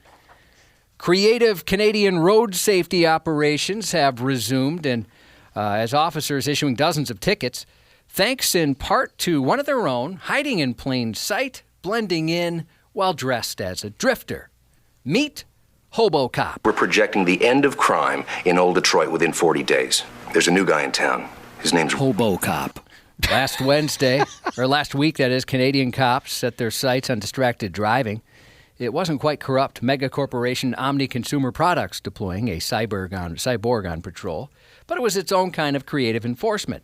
An officer in plain clothes posed as a panhandler, secretly spotting scofflaws while nearby officers carried out stops. What are your prime directives? Serve the public trust, protect the innocent, uphold the law. By the end of the operation, Hobo Cop was responsible for 12 tickets for failing to wear a seatbelt, 9 for using a handheld device while driving, 25 additional tickets for no insurance, driving while revoked, driving without a valid driver's license, and offenses such as expired registration and safety inspection. Thank you for your cooperation.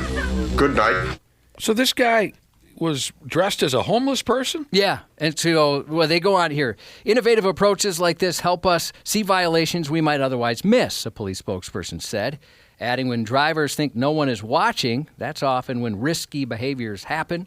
Our goal is to always intervene before those behaviors lead to a collision. Yeah, they said that. And he was in a car or just standing on the side of the road? He was standing on the side of the road spotting people. Unbelievable. And nobody paid attention to him. And he'd make a radio call and say, pull this person over and that person over. Yeah, exactly. F me running.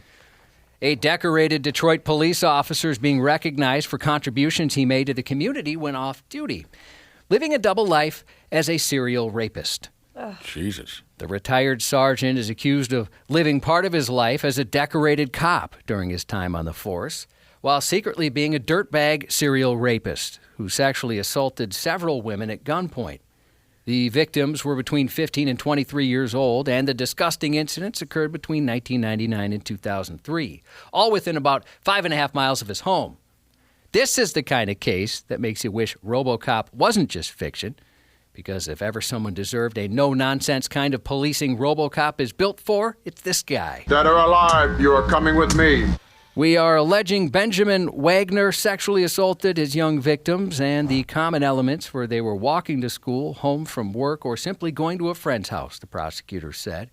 Police say DNA analysis ultimately cracked that case. You disgusting freak. It's pretty dark, bro.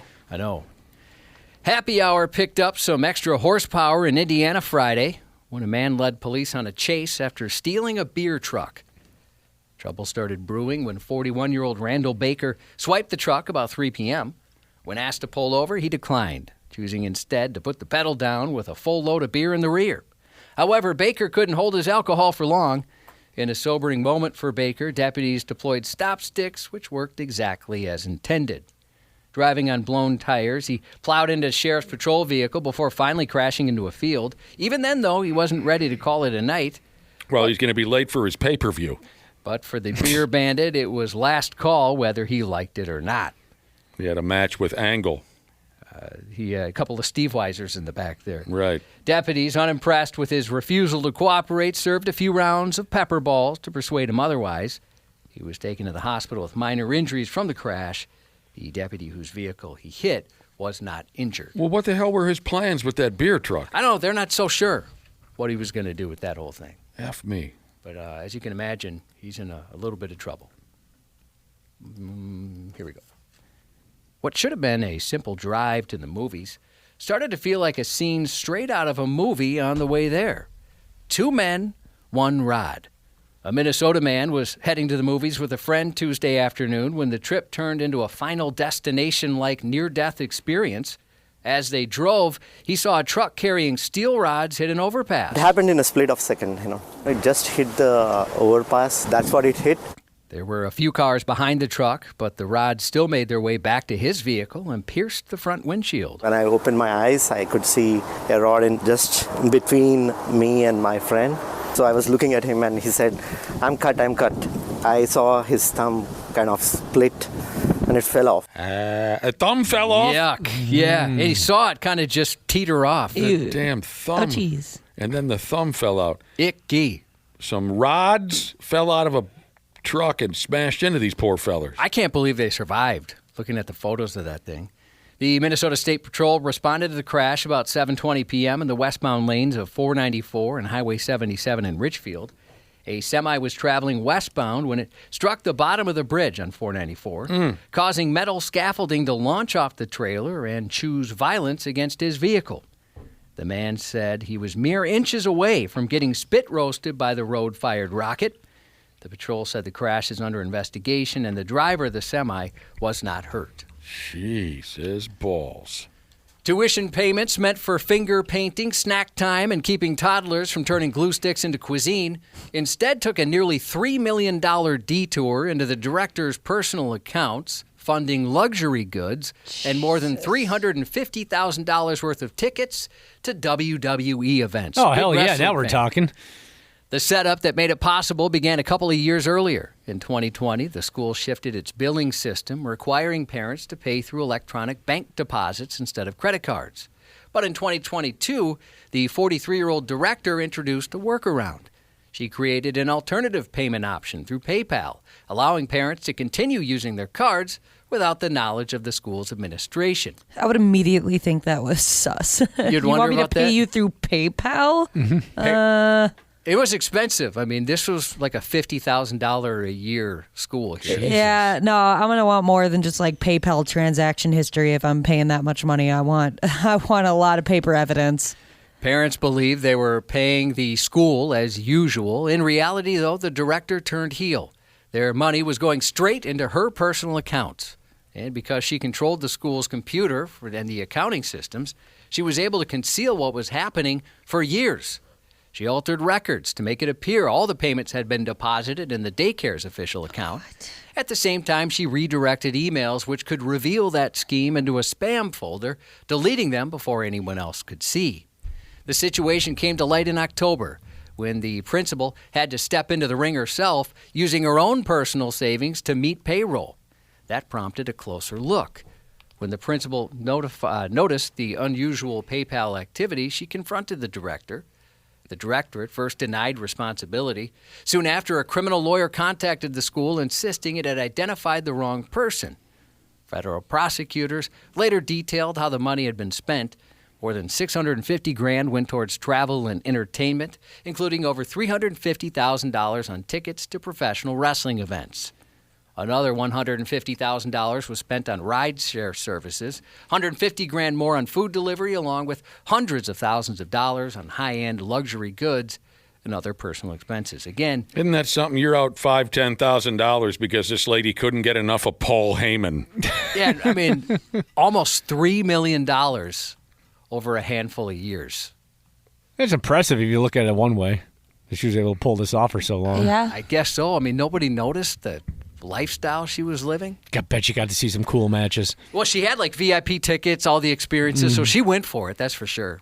A Long Island high school principal traded lesson plans for lobster, dropping thousands of dollars on fancy meals, drunken parties, and jet ski rentals, using funds meant for a youth mentor program.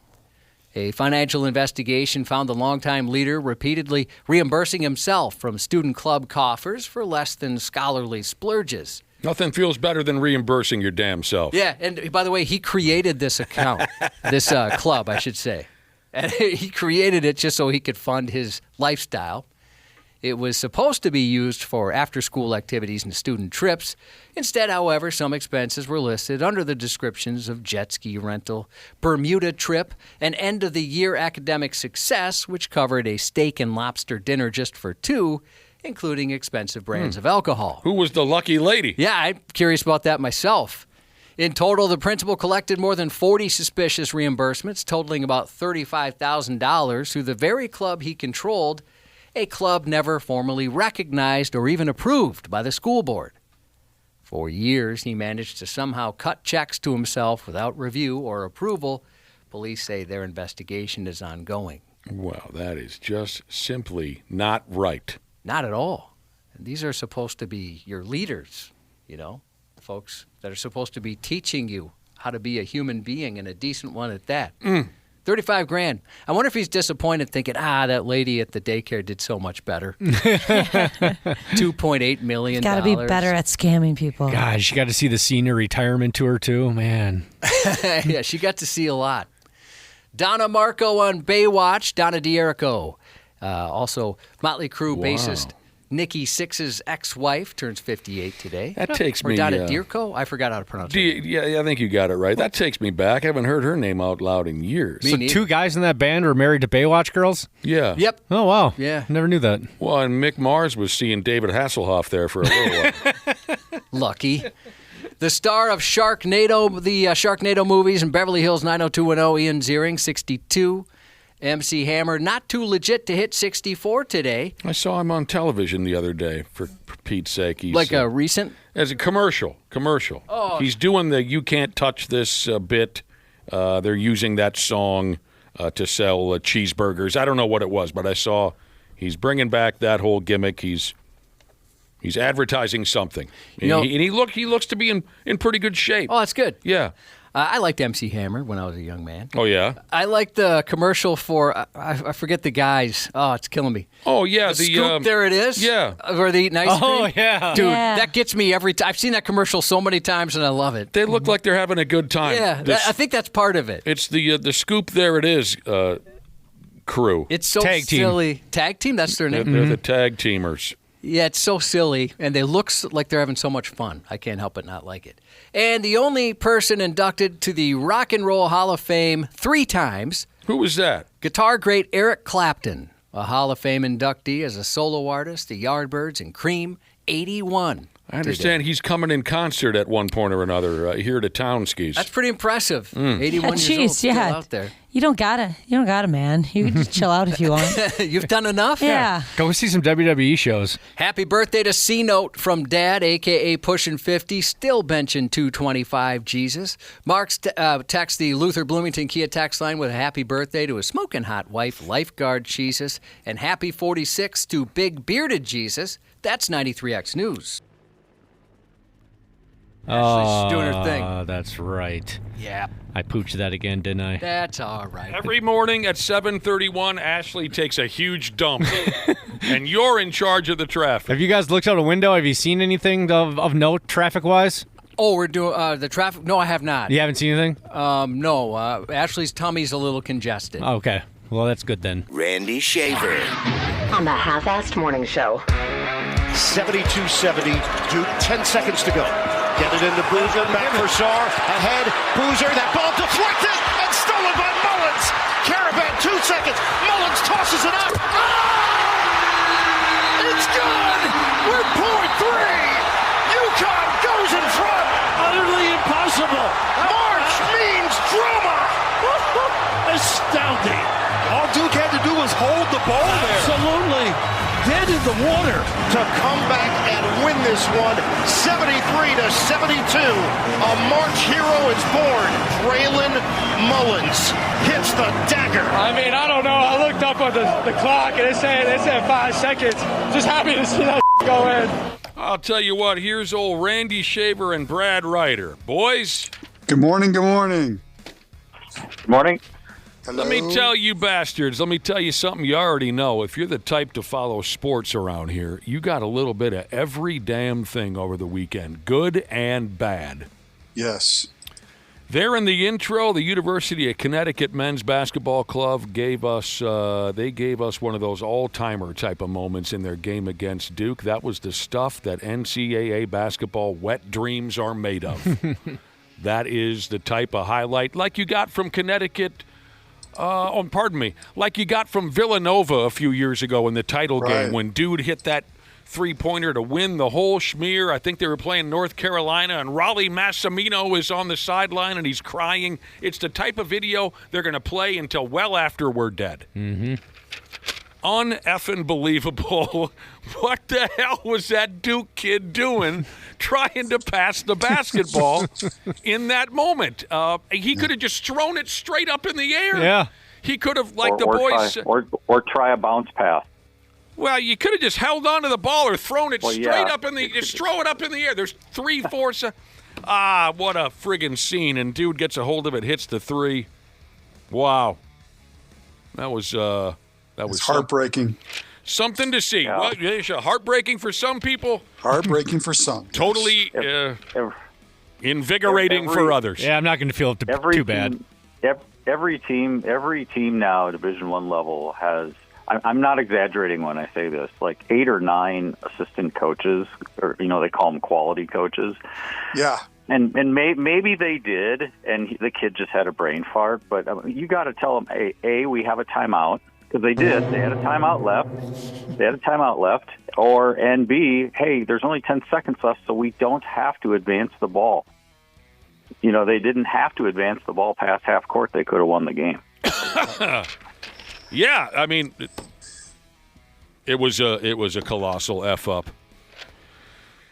And Connecticut gets the win. So here are your final 4 schools left to play for that men's basketball national title, and if you don't like it, you're just going to have to learn to deal with it. So we got the University of Connecticut, the University of Illinois, who beat the Iowegians, didn't they? Is that how they got there? That's correct. Yep. The terrible University of Michigan and the University of Arizona.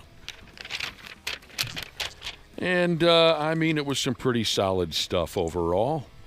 And we'll get to those semifinal games on Saturday afternoon. Now, before the University of Illinois and the Iowegians played on Saturday night, the Illinois campus made what they call an emergency order to limit alcohol sales.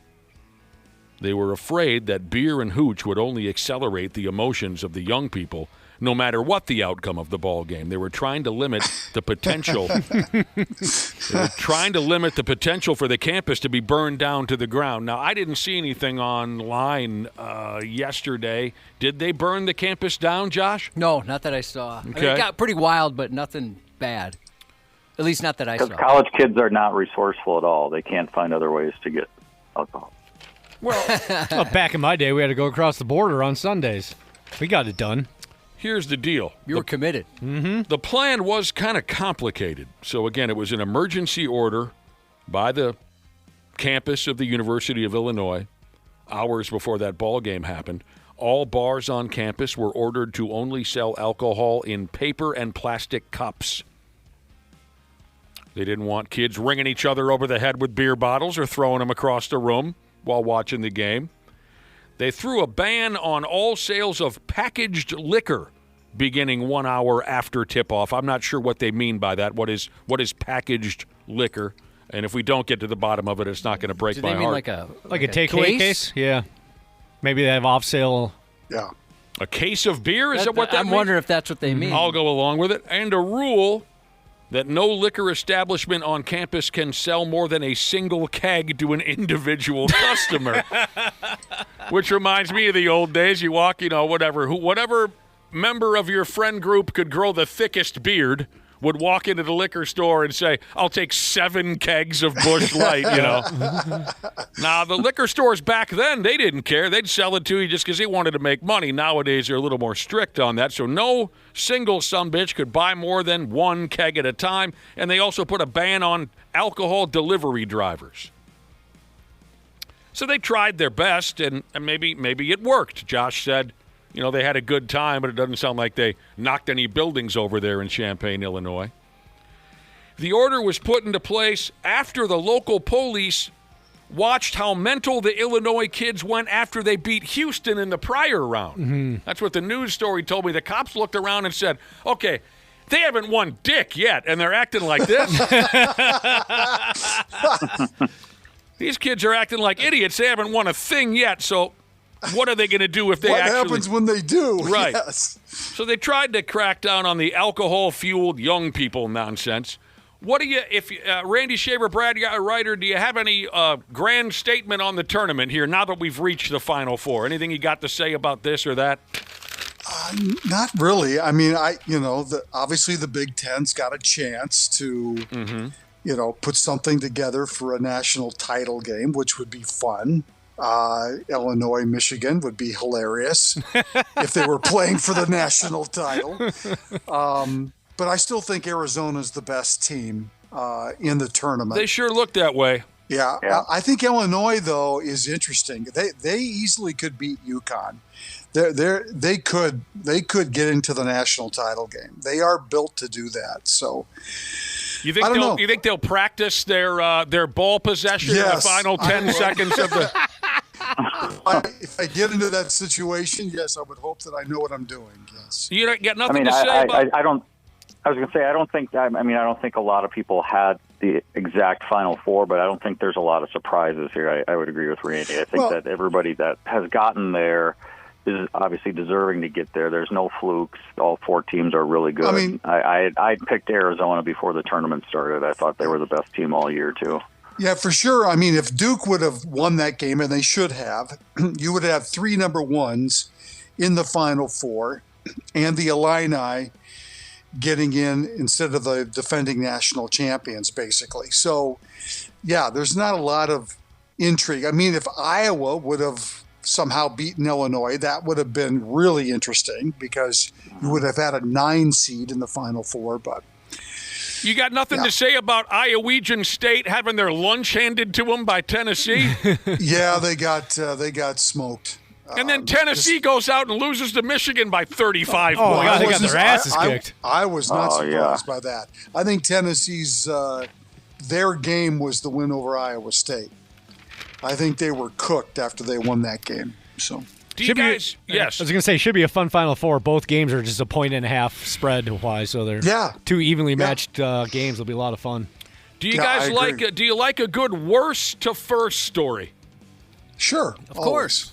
Worst to first. The stuff movies are made out of. You damn right, Cubby. I'm still waiting for mine, going from worst to first. I'm still stuck in worst mode. You might have your moment sometime, Dana. Yeah. You could make a move. You've kind of gone from worst to even worse. I'm going the other way. Yeah, it's never happened before. If to worst, even more worst. Dana, if worst to first type mentality is contagious, then you might catch it because this worst to first story originates from your household. Oh, yeah? With our significant other bracket challenge, which we all cut loose with again for this year's men's basketball tournament, where each of our significant others filled out a bracket. Yeah. Last year, Lady Dana wet her pants on day 1. Big time. I think it was the very first game. It was. The Thursday, 11 o'clock tip-off.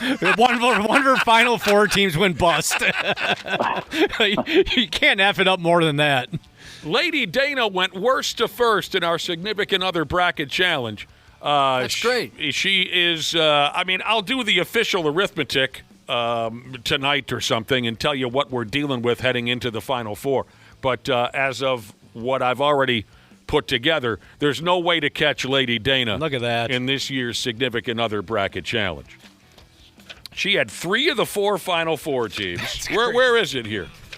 Roseanne, she was terrible.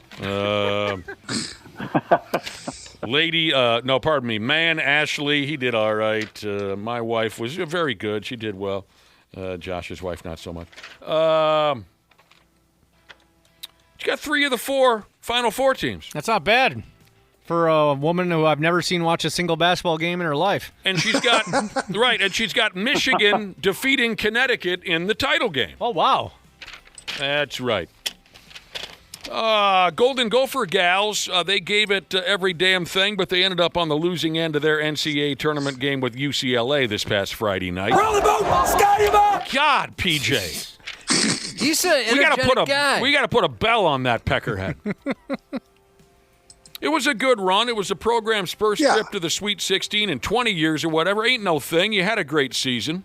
UCLA is so good. I mean, that 6'7" center is phenomenal. She looks 7'7". Yeah, she's so good. Oh God. That's a really good basketball team. UCLA. Josh, your dream girl comes around and she's 7'7". What do? Well, I guess I buy stilts. And probably ask her daily, are you sure you're cool with this being so much taller than me? My God. You know how you see gentlemen, sometimes, like some of my tallest buddies are dating this very short women. Yeah. Do girls care about that?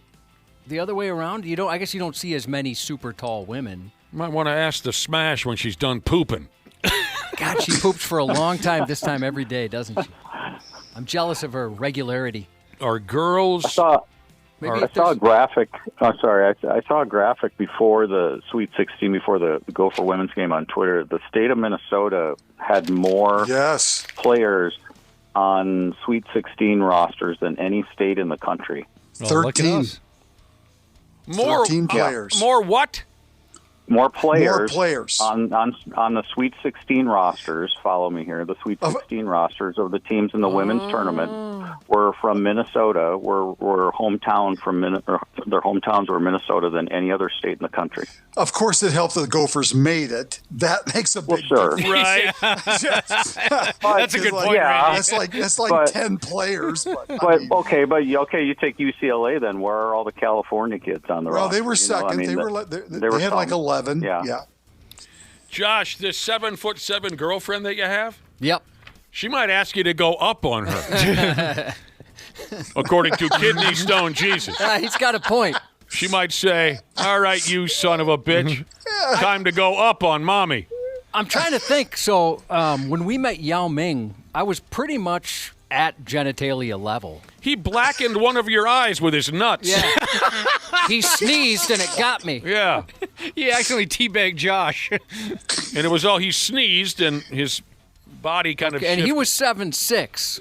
7'6". Yeah, so I would have to go up on him. I have a female friend who's 6 feet tall and very good looking, and she once was venting, and she goes, I swear to God, if one guy could come talk to me and not ask me if I play volleyball or if I play basketball and sustain conversation for 90 seconds without my height coming up, I'd go home and let him do whatever he wanted with me. That's all she ever gets.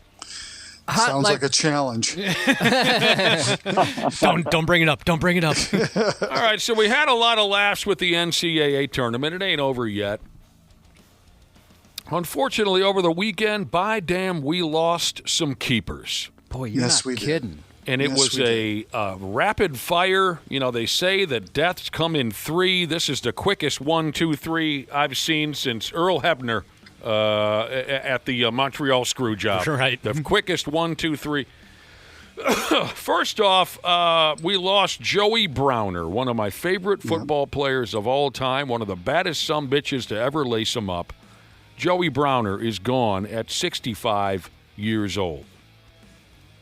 I did not read a cause of death for Joey Browner. Yeah. I'll tell you, in my opinion, he was the perfect football player. He was fast, he was strong, he was smart, and he would hit like a mule kicks. Yep. He died. He was. Yes, Randy? No, go ahead. Finish. He died Saturday, from what I understand, or Sunday. Yes, I can't remember which it was. And he died one day after the passing of former Vikings middle linebacker Jeff Seaman. Both of those fellers were named 2 of the 50 greatest Vikings ever back when they put this list together 10, 15 years ago. Yep. Jeff Seaman was battling with something. Again, I don't have a cause of death for the man at 75 years old. Yeah. Do we know? Anyone know? I don't know. Okay. No. You haven't seen anything. But in each of those players' era, they were stand out at their position. Browner, a safety, Seaman, a middle linebacker. During their eras, they were 2 of the best in the business. Yeah.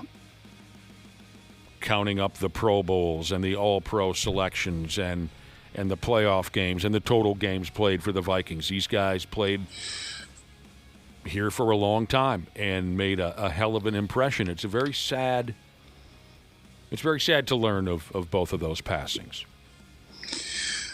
I'll say for Joey Browner, he's the beginning of the prototype of the safety in the NFL. Someone who is big and strong, tough, fast, very physical safety. That Paul Krause was kind of the prototypical safety back in the 70s because they were more the center fielder in making the interceptions. Joey was more, he'll make the interceptions, but he was the guy that's going to come up to the line of scrimmage and pop you. Oh. And for sure. And so what I remember about Joey, first of all, great player, drafted in '83. So I was just starting here when Joey was drafted, was the day that he pulled Gerald Wilhite down from behind at the 5-yard line and basically broke his leg. Mm-hmm. Just with the sheer power of one hand pulling him horse collar down. Mm-hmm.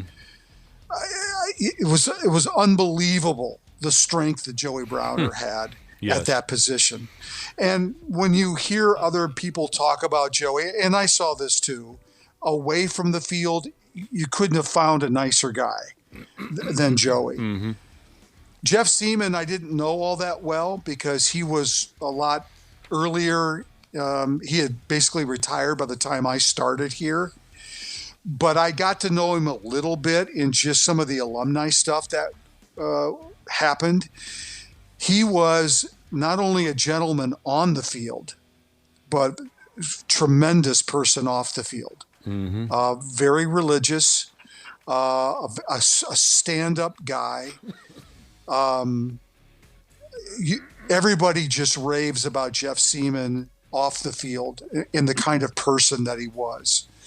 So 2 really, standout football players, 2 different kind of eras of Viking football, but 2 very great representatives of Viking football. And it's a sad day to lose those 2 guys. Jeff was in charge of the search ministry here locally for a number of years after he was retired. So. Yep. Yeah, you're damn right. It's a sad day for Vikings fans because those guys were great players and great people. Yes, they were. Yep. And you're damn right about the evolution of the safety. When Paul Krause was playing the position, it was more of a ball-hawking position. When you got into the 80s, it became that player you feared. Maybe Ronnie Lott, Joey Browner, guys like that. Steve Atwater. Maybe the original safety who would bury you over the middle was probably Jack Tatum. Yeah, and I put Gary Fensick in that group too. From Absolutely. The Bears. That's a good I think one. There's a lot guys of who could those. come up and blitz at the line of scrimmage. Right. Like you said. Yeah. They could The come safety up and, that's blitz. Yeah. The name escapes me. The general manager of the Broncos, Don Lynch, Roger Lynch. Yeah, Lynch. Mikey John Lynch. John Lynch. Right. John Lynch. Same prototype kind of player. But Josh, Joey, you're thinking of George Lynch. Oh, I love George Lynch. Yeah. John Lynch I liked because he was intimidating, and I had nothing to do with him. I just was always intimidated by that guy. I thought he was pretty cool. Yeah. I loved Joey Browner, man. I thought he was just absolutely where it's at. He's the greatest safety that ever played for the Vikings. I know a lot of folks like that younger kid. Well, Harrison Smith, I think, will also be recognized as one, but Joey, I think, is the original.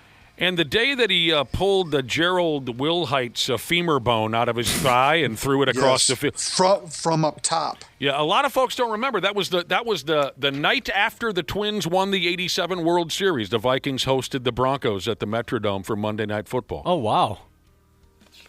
Night after the World Series. If I'm wrong about that, you can kick me in the D, but I'm almost 100% certain of that. I should say, when we talk about Viking safety, Paul Krause will always be the number one safety in Vikings history. I go Jerry Brown. He's in the Hall of Fame. Oh. He is the all-time interceptions career leader.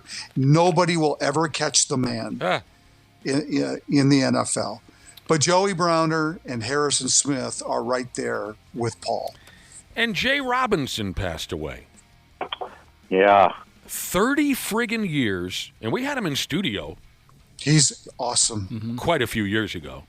Jay Robinson, who coached the Golden Gopher wrestling team for 30 stinking years and won 3 titles, national titles, multiple Big Ten championships and this and that, passed away also at 75 years old. 79. I'm sorry, 79. 79. Yeah, he had Alzheimer's for a number of years. Wasn't doing well the last few years. He was my first ever head coach when I got into sports. What do you mean your first ever head? Well, when I was an intern at the U of M back in '93, our head took over for Wally Johnson. Basically said to me, he goes, "You got the wrestling program. Good luck." And Jay was one of a kind. Yep. He really was. He was so focused. That's an all-timer. That's like all-timer type stuff right there. Yeah. He was so focused. He was such a the guys that wrestled for him absolutely loved him because he was just old school, man. And he put the Gopher wrestling program on the map. Oh, no winning question. three national titles in the early 2000s. He really was the guy that turned that program into what it is today. And was that dude not built like a wrestler? Oh, God, yeah. Compact guy, long arms, big hands. He looked like he could screw your head off of your body and throw it across the room. He would practice with those guys every day. I watched this. He would practice with them. He would work out with them, and he would run circles around guys half his age. I don't doubt it. Time. I never knew the man personally, but we had him in studio a number of years ago with a handful of U of M wrestlers talking about their trip to the NCAA championship. And what I remember about him, Josh, I don't know if you recall this, he deflected all accolades to the kids. We asked him about. That's cool. We asked him all about, this is your 3rd national title now, and his overall win-losses and where he ranks in all-time wrestling.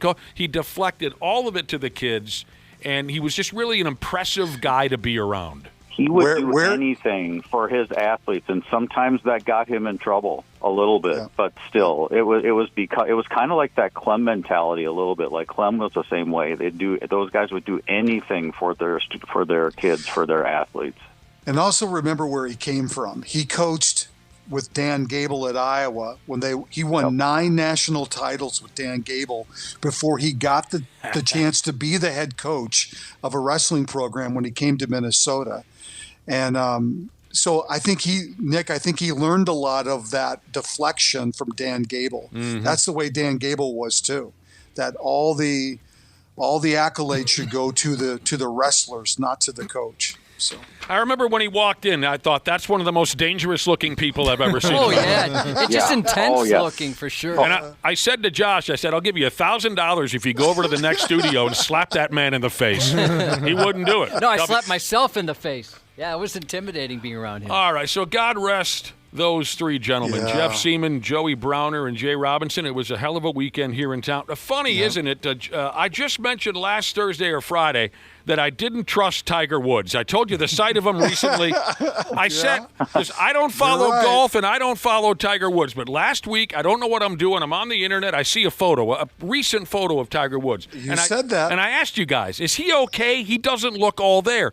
5 hours later, he's playing bumper cars with some poor bastard who's hauling a trailer, and he rolls his Escalade or whatever he rolls it over, and the rumor is he was just off his rocker on pills.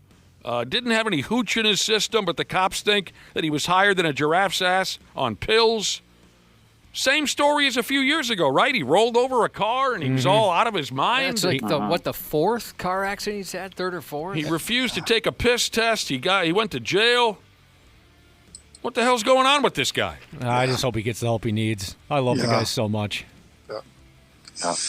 In his mugshot, he looks like a member of the Manson family, for Pete's sake. It's kind of a vacant stare. Jeez Louise. And I don't know, I saw a couple write-ups saying he could do jail time. He's got enough money to where he won't go to jail, will he? Well, he's got enough money, he should just hire a driver, for Christ's sake. Yeah, no kidding. I don't understand that either. But they say here, seeing how he wouldn't take the piss test, this and that, what happened a few years ago could come into play because this is his third DWI. I don't know. It's just a total mess. Well, in the last one, he almost lost a leg. Duh. Yeah. He does not appear to be he does not have a handle on this, Josh. No, like Dana said, hopefully he can get something figured out. Thank goodness he didn't. You wonder kill if he's addicted to that's probably what it is. If he's addicted to painkillers, or if he's just he was trying so hard to get back to play in the Masters, whether he was just overdoing it with the painkillers, trying to make sure he got himself ready to play. With all these repeated issues, it sounds like the guy's hooked.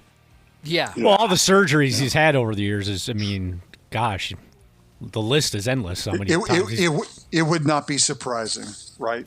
If he's going to have to go into some sort of a rehab to figure some things out. How about this? So in his mugshot, where he looks like a crazed cannibal or something, he's wearing a red shirt from his own clothing line, okay? Those shirts immediately sold out on whatever website sells them. And I was wondering, well, why would they? Halloween's only a few months away. That's my guess. Wouldn't you think? People can dress up as Tiger Woods? Yes. Probably, yeah. Yes. People are buying up the shirt he wore in his mugshot so in a few months they can go as Tiger Woods for Halloween. That's just my guess. I'm sure that's maybe part of it. But, those people they made those shirts with his mugshot on there already, which is kind of weird, celebrating a guy that just got in some sort of affected driving accident. Doesn't seem right.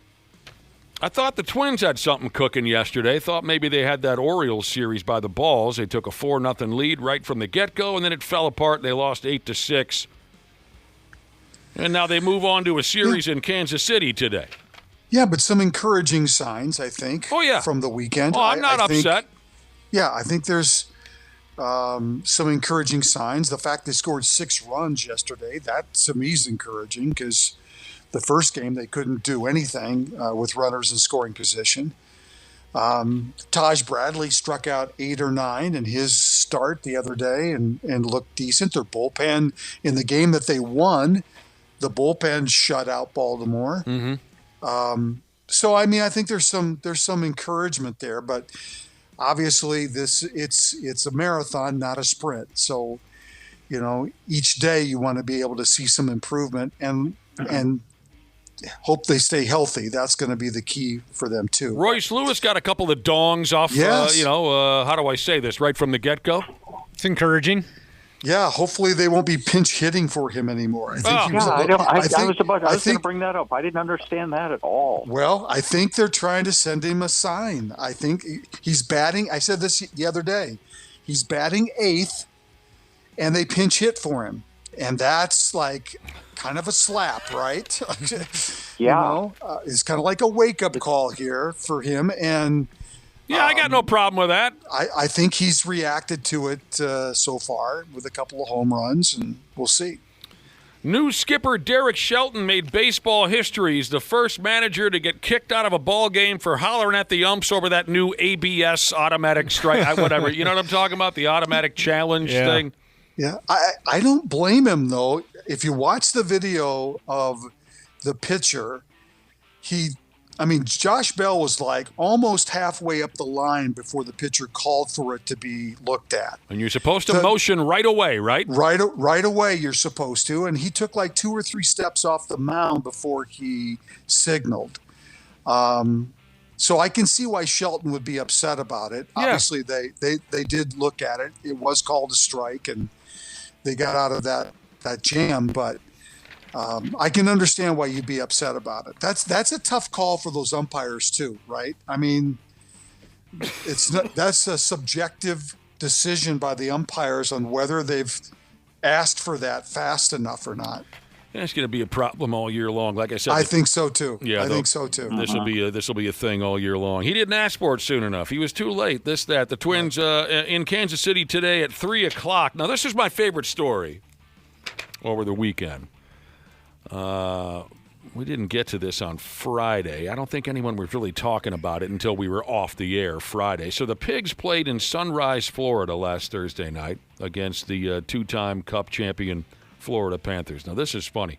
Apparently, Pigs play-by-play guy Anthony LaPanta pissed off some Panthers fans by coming off at the mouth cute. And this is funny for a lot of reasons. And number one is that LaPanta comes off like a damn near harmless type of guy. He comes off like the most harmless guy in town. But that's just my impression of the guy. I don't think we've ever met. Anyways, early in that hockey game between the Pigs and the Panthers, LaPanta posted a photo on social media of the crowd with some visible empty seats. And he wrote, I don't know what the hell he's doing posting while working, but that's his problem. He posted a picture of the crowd, and there were some empty seats, and he wrote, "Good to see all of those diehard, lifelong Panther fans that were seen in public for the first time ever during the Stanley Cup Finals have gone back into hiding." Ooh. That's kind of funny. So he's taking a shot at the loyalty of their fan base. That's ballsy, especially with Florida people. They're all dangerous lunatics. Yeah, they're on bath salts. So Panthers fans got all types of pissed off about LaPanta's comments. The play-by-play voice for the Florida Atlantic football and basketball team, some play-by-play guy down there, a fella called Ken LaVicka, he responded with a tweet to LaPanta that simply said, "You're a child." Ouch. Yeah, that does sting. Now, this is funny, too. One commenter posted with a screenshot of an article from The Athletic that ranked the Wild's television broadcast as the 27th best in the NHL. That is pretty good. That's a pretty good comeback. That's a great comeback. Yeah, that's good. Pretty solid. Oh, boy. Man. The 27th best in the NHL. I bet that did kind of sting a little. Oh, yeah. They posted, "You guys are the 27th ranked broadcast team for a reason, I guess." Yeah, that one's going to sting. There were numerous Florida people commenting about the North Stars leaving. I just was going to say, I can't believe that they wouldn't come back and say, "Where's your championship?" or something like that. Oh, they made plenty of mentions of their 2 Stanley Cups and the Pigs having none. They did, yep. But they went after the North Stars story of them leaving town and the sparse attendance that the North Stars looked at for quite a few years before they left town. I mean, I'm the biggest North Star jock sniffer in the county. But whenever you bring up the North Stars leaving, and whether or not it had to do with fan support, people will always say, well, look, in their final season, they averaged 13,000. Well, look, they averaged 12,000, 13,000. Met Center only held 15,000. Look, it wasn't the fans' fault. I was there for a lot of this. There were many, many home games between about 86 and 93 where you could fire a cannon in Met Center and not hurt anybody. Let's be totally honest. So don't tell me that had nothing to do with the Stars leaving town. You're lying to yourself if that had nothing to do with the Stars leaving town. And had they not gone to the Cup in 91, those last couple seasons of attendance would have been piss poor. So a lot of fun, these folks trading insults back and forth. People can be pretty funny on the internet when they're not threatening people. Hey, and then we got text right here blaming Norm Green. We all know that a hell of a lot of blame goes to Norm Green, but you got to be honest about some other things. Yep. The North Stars were not drawing many people for quite a few years before they left. I'm just surprised that LaPanta would say something like that, post something like that. I mean, you know, the Wild games on television and the vibe at the rink is pretty straight-laced and family-friendly. to the point where it almost makes me kind of sick. So LaPanta added a little old-school piss, vinegar, and poor sportsmanship in there. It was kind of surprising because that's not normally the vibe that the Pigs like to give off. Right.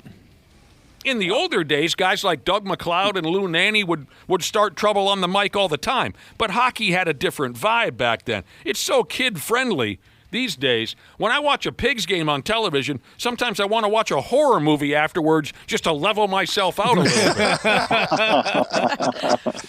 So I'm just surprised that the lead play-by-play guy would want to make a kind of a smart-ass comment like that, but it turned out to be fun for everybody. So there you go. Good to see that all those, in quote, die-hard, lifelong Panthers fans that were seen in public for the first time during the Stanley Cup Finals have finally, have gone back into hiding.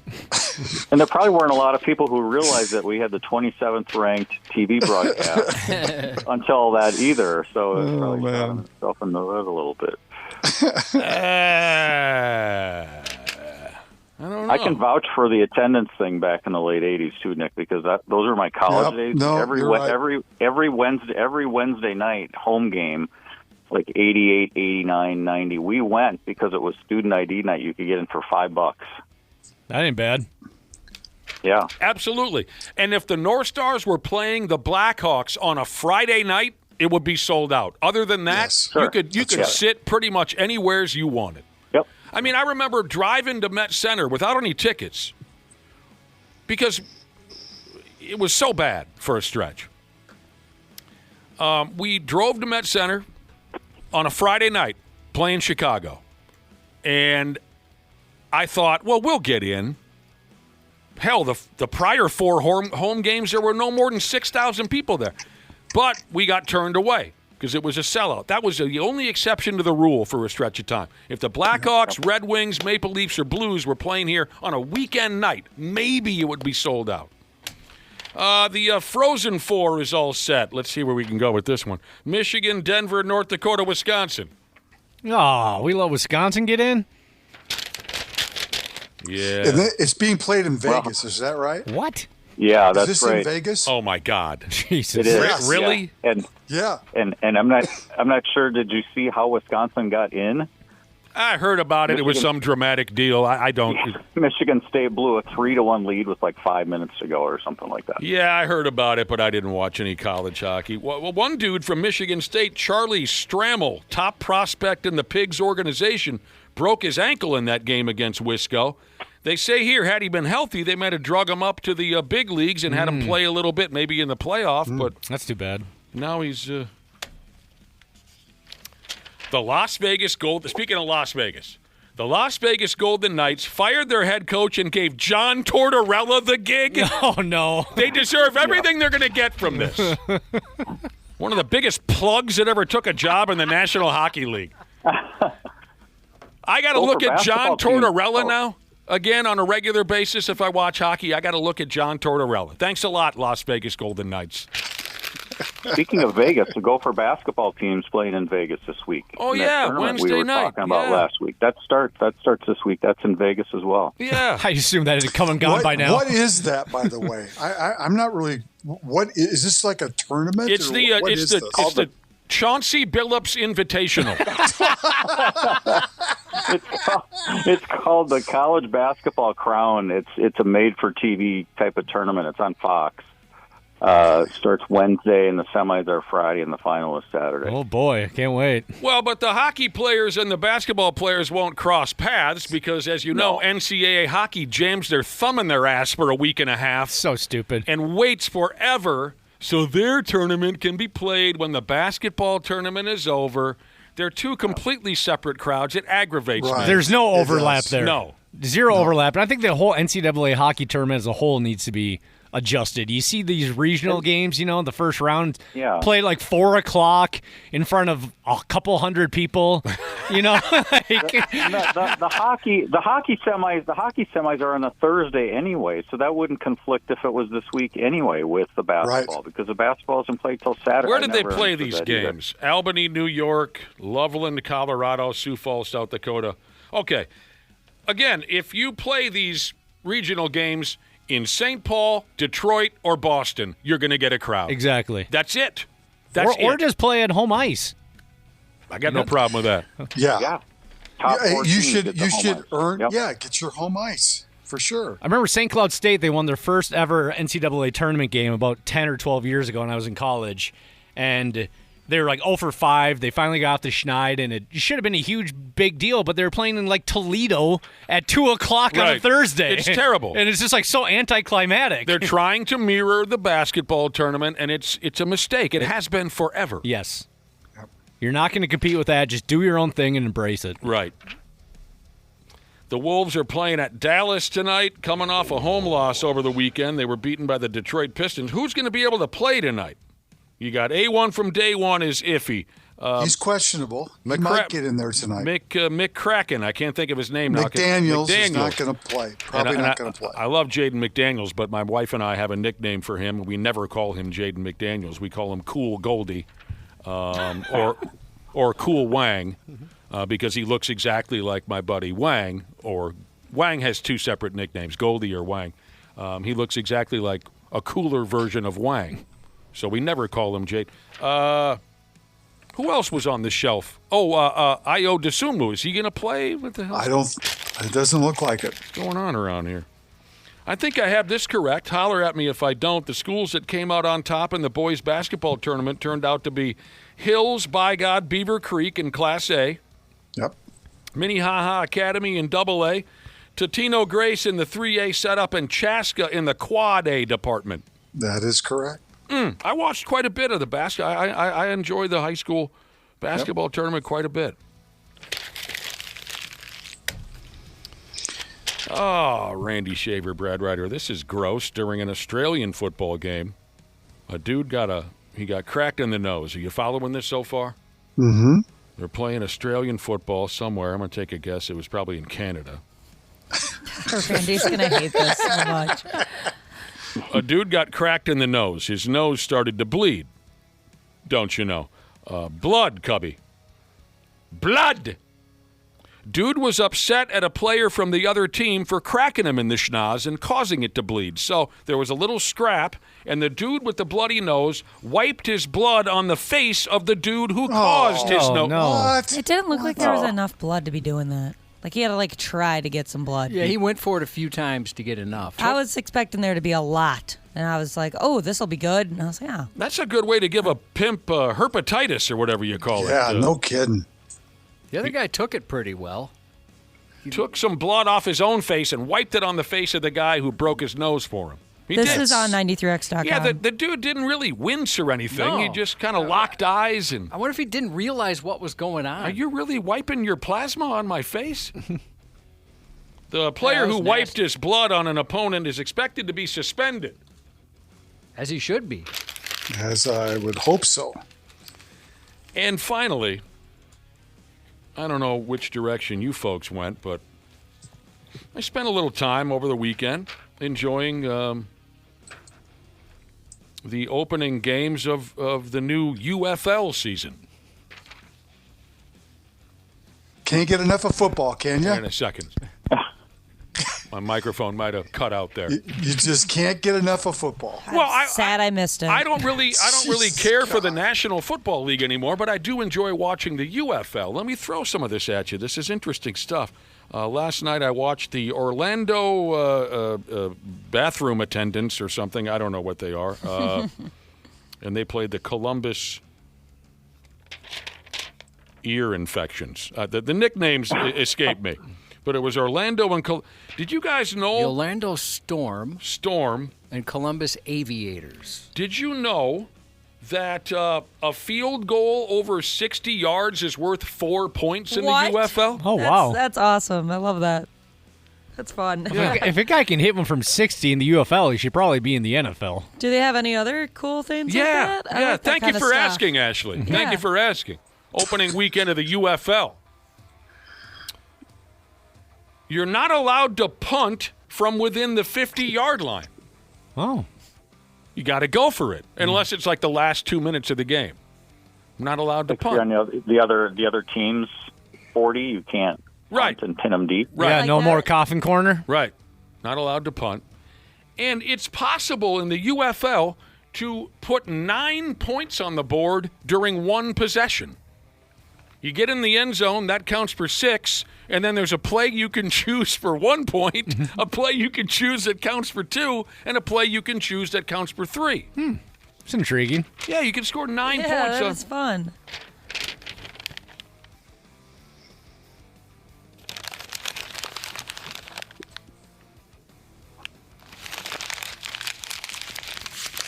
The UFL. Yes. I knew Randy had a lot to say about it. So Are you being quiet. That's exactly where it belongs. Are you tearing up what you had on the UFL? Yeah, I Josh? was just helping you out. Awful. Josh calls it awful. Yeah, Nick had to clear me up. Yeah, wake me up when the XFL comes back for the 5th time. Is it back? Well, But didn't it just come I think, yeah, the XFL and the UFL merged, didn't they? Dana, combined, this is the XFL. Because the USFL and the XFL combined, now they're the Want to hear something embarrassing? Go ahead. The inaugural season of the XFL, me and my buddies, we started an XFL fantasy league. You did. Oh, that sounds fun. That's gross. I remember. Says the guy who manages 30 MLB fantasy teams. I don't know. Do that. That sounds fun. I don't get the anti-UFL thing. What's wrong? You guys, you can't stop jacking it over football from September until February. What's the problem? Randy Shaver, I'm asking you. It's not real football. We're men and women of high standards. Yeah. So these guys. Oh, you don't like it either? I just don't care one way or the other. Yeah, I don't care. Every sport needs an off season. Yes. What about lingerie football? Your thoughts? Well, Not that's every different. sport needs an off season. No. I remember night 1 of the XFL. I was in New Ulm, Minnesota, playing beer league hockey. I think we won the Iron Donkey that weekend. That was the trophy you got if you won the New Ulm Invitational Tournament down there. I think we won the Iron Donkey. But there was a community room where everyone shoveled down venison, chili, and hot dogs and then went out and skated. So it was... Oh, man. Jesus. And just pouring... What did that smell Those poor like? breezers. gallons of Shell's beer down our throats. You know. Oh, my God. Gives me a ton And of... then, we have 2 more games to play tonight. But on that night, the debut, very first game of the XFL, there was a TV in this community room. So there's multiple teams sitting in there eating and drinking. And me and Big Al insisted that we put it on game 1 of the XFL, and the rest of the crowd was very upset with us. They wanted nothing to do with it. We wanted to see Jesse and Vincent Kennedy McMahon and Jerry Lawler. Yeah. So there you go. I wonder if it would have been more... Nick, I'm surprised. Nick, I'm surprised you didn't bring this up. Did you see the video of the New York Police Department and the New York Fire Department? They play an annual hockey game for charity, and they had a bench-clearing brawl after the game yesterday. That was a fun, They did that was a not fun look like video. they got along, yeah. Never saw it. But that sounds very interesting. I didn't pay too much attention to the video who ended up winning the brawl. Oh, I don't know. I just saw a short segment of it, I guess. Hey, Ashley, who cares? Some New Yorkers got beat up, right? Yeah. That's good enough, isn't it? No, Yeah, you're right. I didn't see it. I didn't even hear about it. It was a legit brawl, too. It was. Yeah, it wasn't. They weren't baiting wasn't you a with a patty cake headline. It brawl. was. No. They were going for it. They It was weren't pretty horsing They serious. were around. going at it. It sounded like they All had of some them. history, so there was a rivalry going on. Half shields or not? I don't think so. Okay, I like the sound of that. Nothing sillier than watching 2 guys punch each other in the half shield. It's like when football players get into a fight. I'll have to look that up, Brad Ryder. Yeah. Appreciate you bringing it up. All right, that's enough out of both of you. No kidding. You know what I mean? Yeah. Go watch some UFL highlights. By the would you? way, as far as lingerie football goes, via text, very popular. People are texting. Not surprising. Yeah, not one negative comment come in yet. Mm-hmm. Not surprising. Start a fantasy football league for that. The fantasy would be gross, I bet. Here's a joke for you on the way out. Who has bigger balls, the police or the firefighters? Firefighters, they sell more tickets. We'll talk to you boys tomorrow. Randy Shaver and Brad Wright. See ya. More out of the Half-Assed Morning Show here in a few minutes. Half-Assed Morning Show.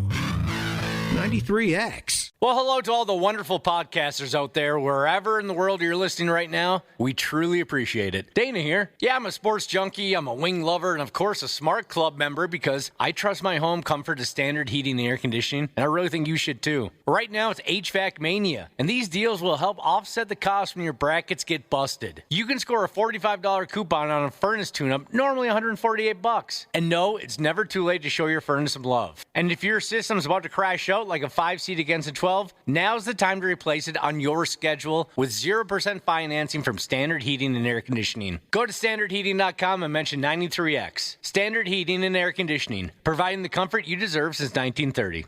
Years of hard work, and now you've got pain in your back, your shoulders, your knees, maybe your joints. You need help. Randy Shaver here with the answer. Dave Bialke. He's got over 30 years experience in getting workers' compensation benefits for people just like you. Don't suffer. Call Bialke Law today, 763-571-2410, or go to bialkelaw.com. That's BIALKE law.com. And it spells relief for you. Half-Assed Morning Show. 93X.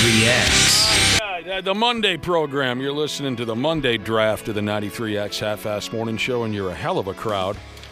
That's for damn sure. We were talking about, you know what we were talking about a few minutes ago? Tall people. And we don't mean, 6'1", 6'2" type of tall people. We were talking about 6'8", 6'10", 7-footer types. What a hell of a deal it must be to be built like that.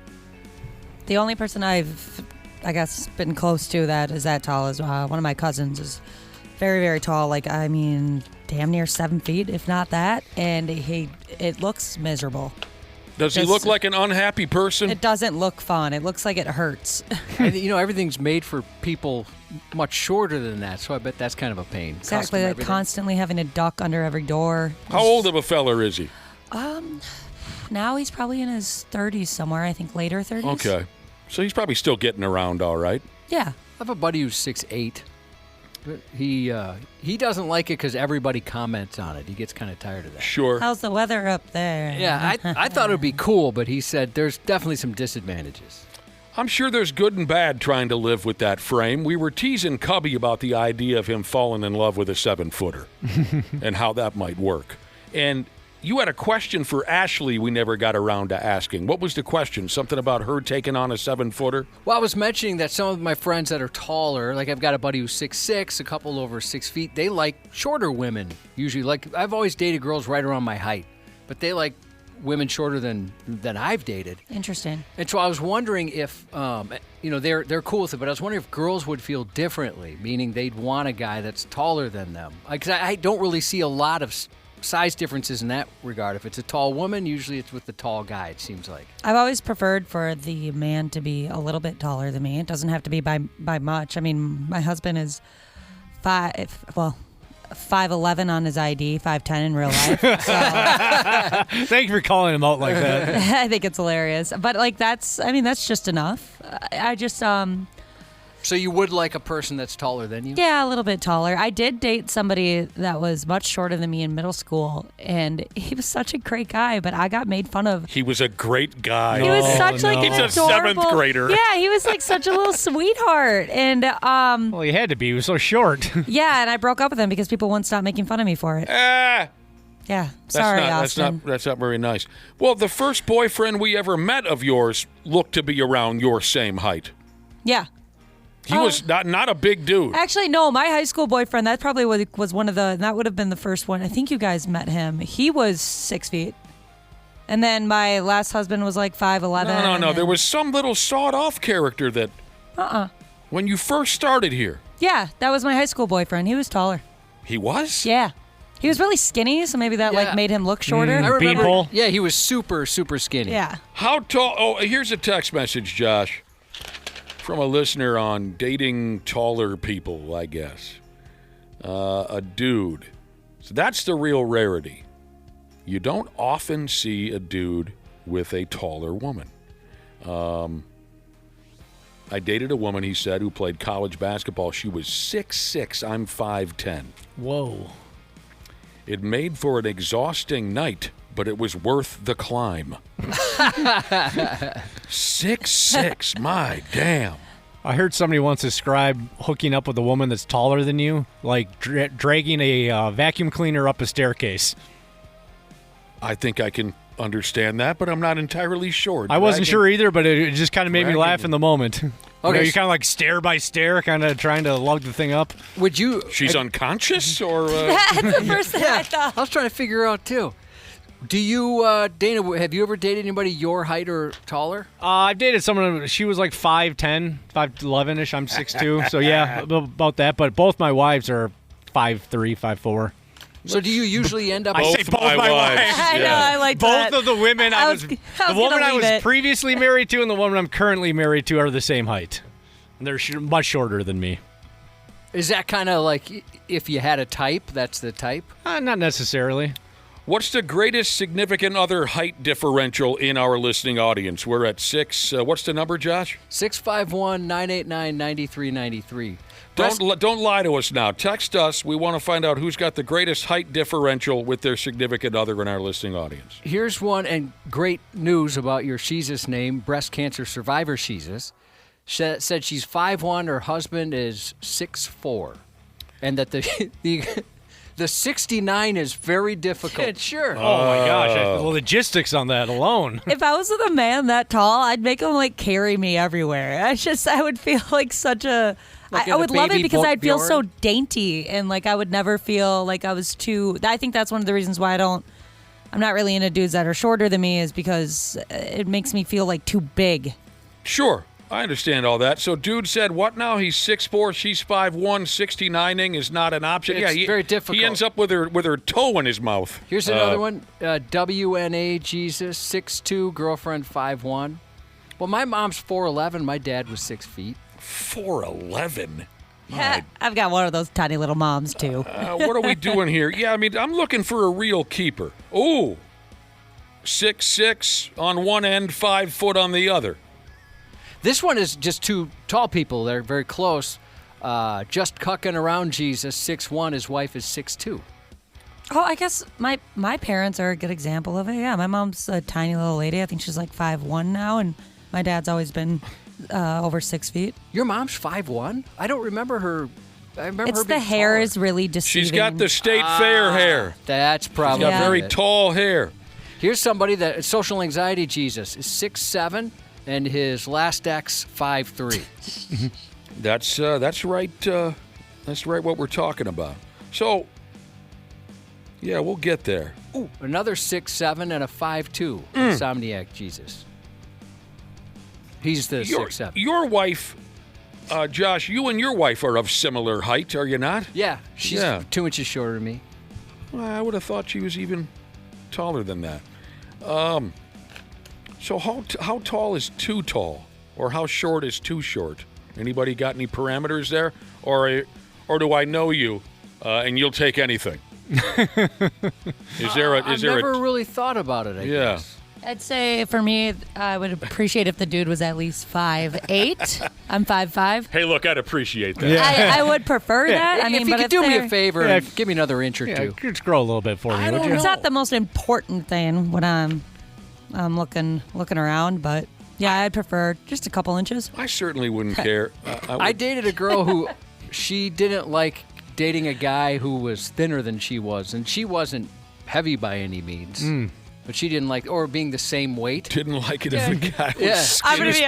I hated that when I was pregnant that I weighed more than my husband. It being sick this last week really helped like seal that deal. But I didn't like being near his weight, and it's finally at a comfortable gap for me. I'm like, all right, we're good. I'm like, either you got to gain weight because I'm not doing it, so you got to get fat. I've never dealt with that issue, Ashley. We're going through the text messages now, looking for the greatest height differential in a significant in a couple out there. The greatest height differential for a couple out there. Here's a guy 6'6", dated a gal who was 5'1". He said dancing was impossible. Yeah, it looked like you were with a kid. Slow dancing, I guess. I bet that is so awkward. Yeah. It looks like you're feeding her your belt buckle. You You know? can't put your hands around her waist or like on her shoulders. Right. Here's a 5'11" and a 4'9". Yeah. 5'10" and non-existent.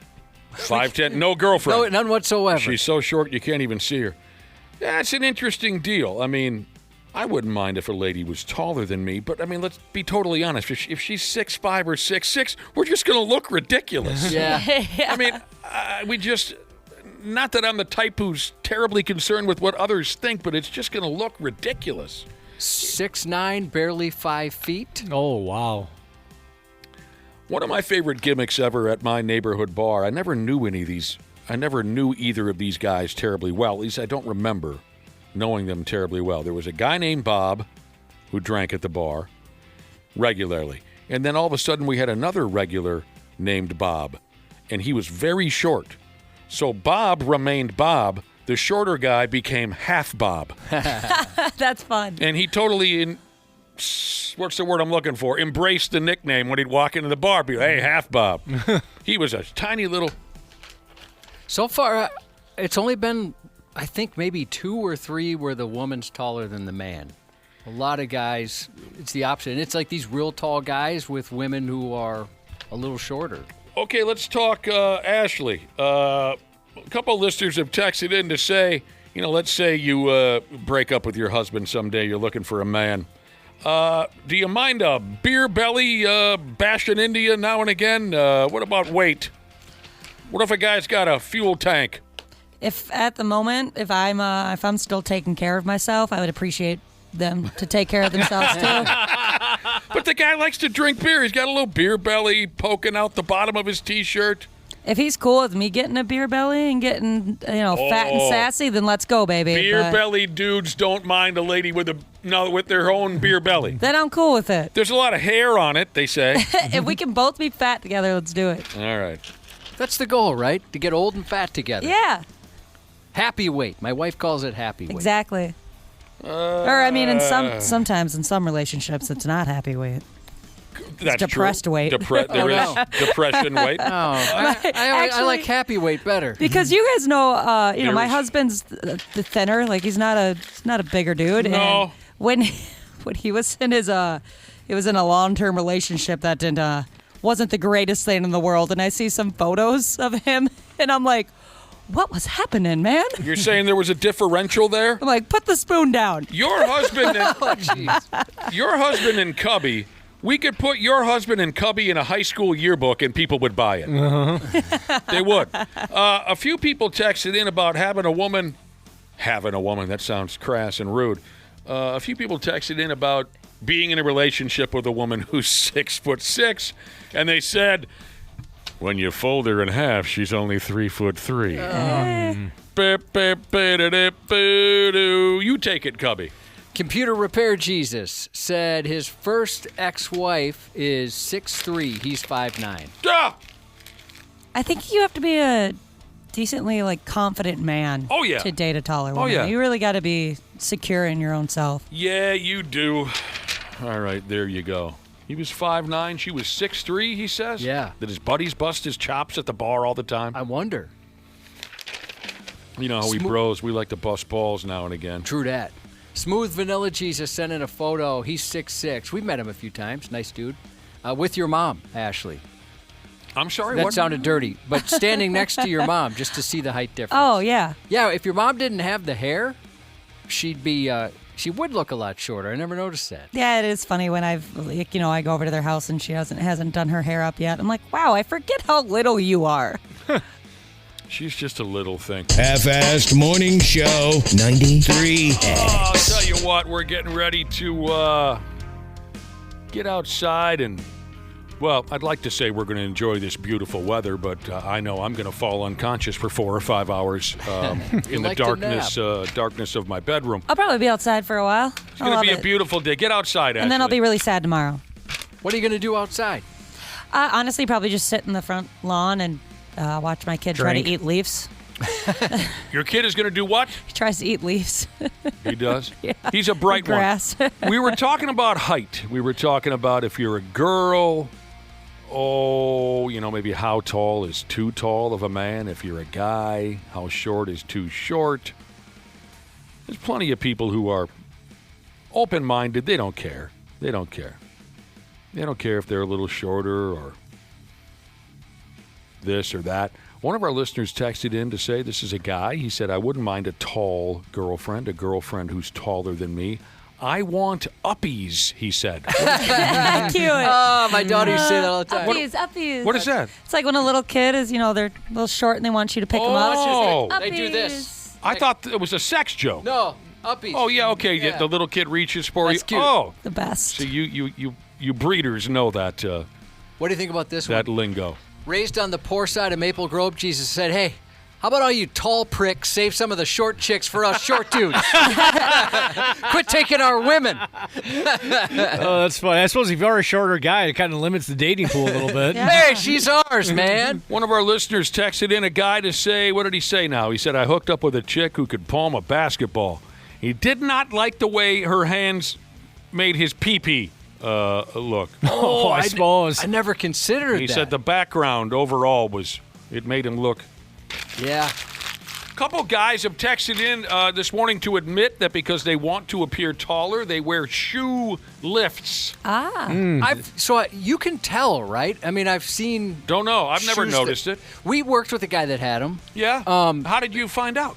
Well, because you could tell it just kind of looked thicker, like the sole of the shoe looked thicker. I thought shoe lifts went inside your shoe. You can get both. Oh. So the ones in the shoe make a difference? I don't know how I could do that. This is something I know nothing about. I've never looked at anyone's I see girls shoes. do that. I've never looked at their shoes and thought they were packing something inside the shoe. But you're saying we work with a guy who wore thick soles? Yeah, the soles were oddly thick. Yeah, write his name down. Okay. I knew dudes that they had work boots for work, and they would only wear their work boots because it made them appear taller. They would never wear a regular pair of tennis shoes. I suppose. Yeah, there's a pretty decent lift in those work boots. Oh, yeah. Without a doubt. I had imitation work boots for many years. Oh, really? This guy was a douche. I never noticed this. So he wore extra thick soles on his tennis shoes. Yeah, they looked kind of like twice the size of normal ones.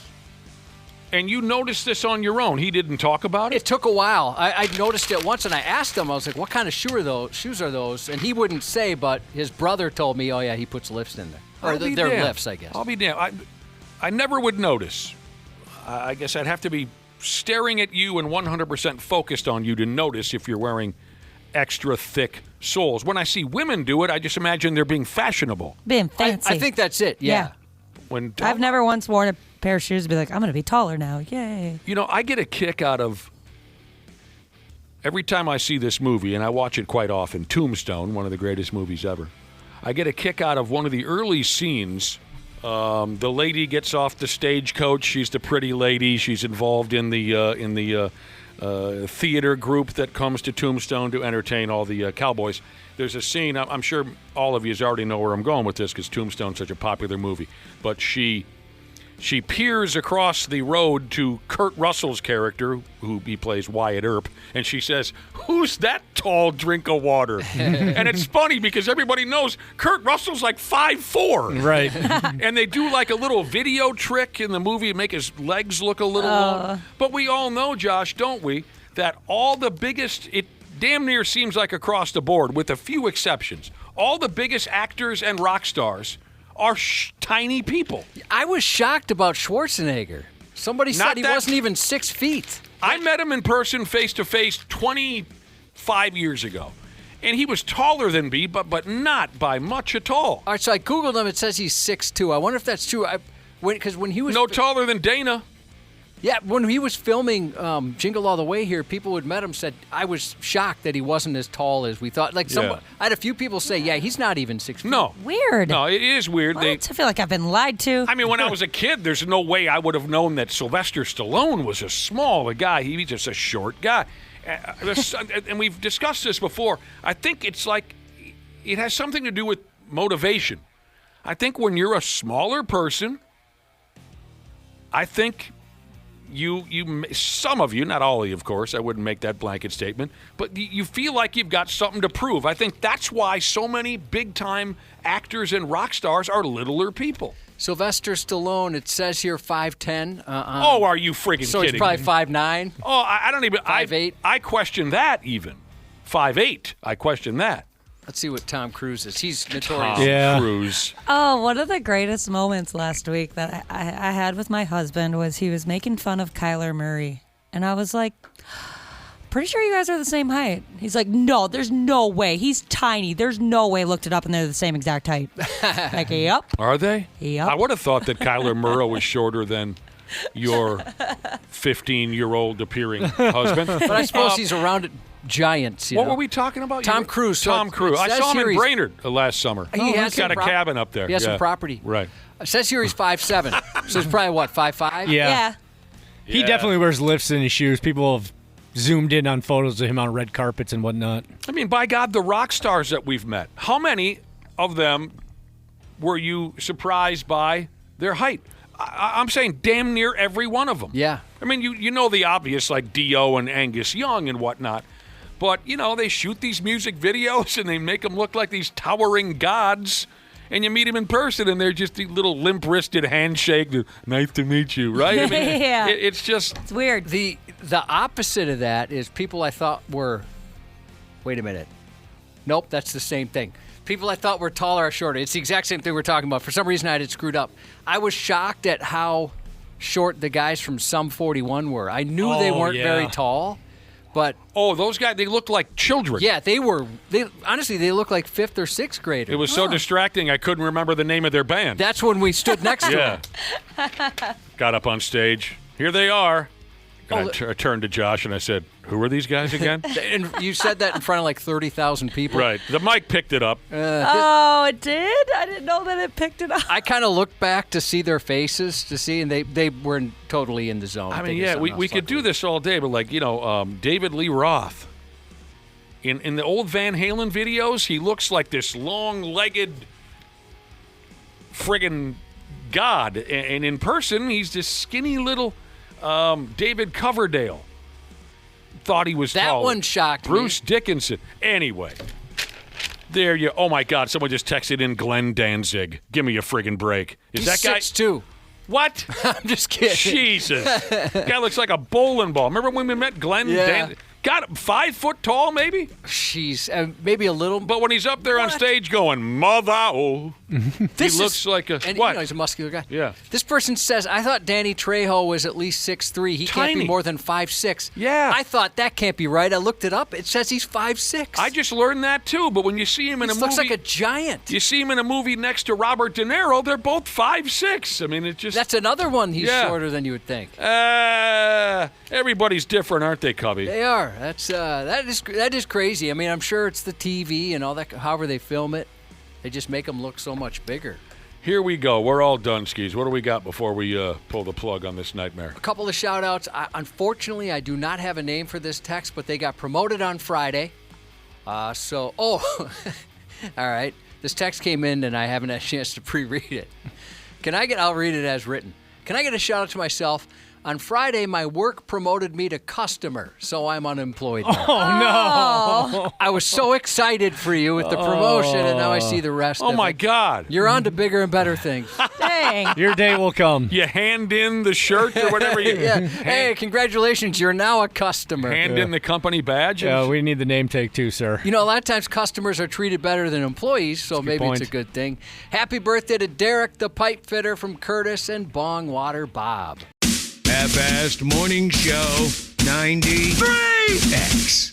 Well, hello to all the wonderful podcasters out there, wherever in the world you're listening right now. We truly appreciate it. Dana here. Yeah, I'm a sports junkie, I'm a wing lover, and of course a Smart Club member because I trust my home comfort to standard heating and air conditioning, and I really think you should too. Right now it's HVAC Mania, and these deals will help offset the cost when your brackets get busted. You can score a $45 coupon on a furnace tune-up, normally $148. And no, it's never too late to show your furnace some love. And if your system's about to crash out like a 5-seat against a 12, 2012, now's the time to replace it on your schedule with 0% financing from Standard Heating and Air Conditioning. Go to standardheating.com and mention 93X. Standard Heating and Air Conditioning, providing the comfort you deserve since 1930.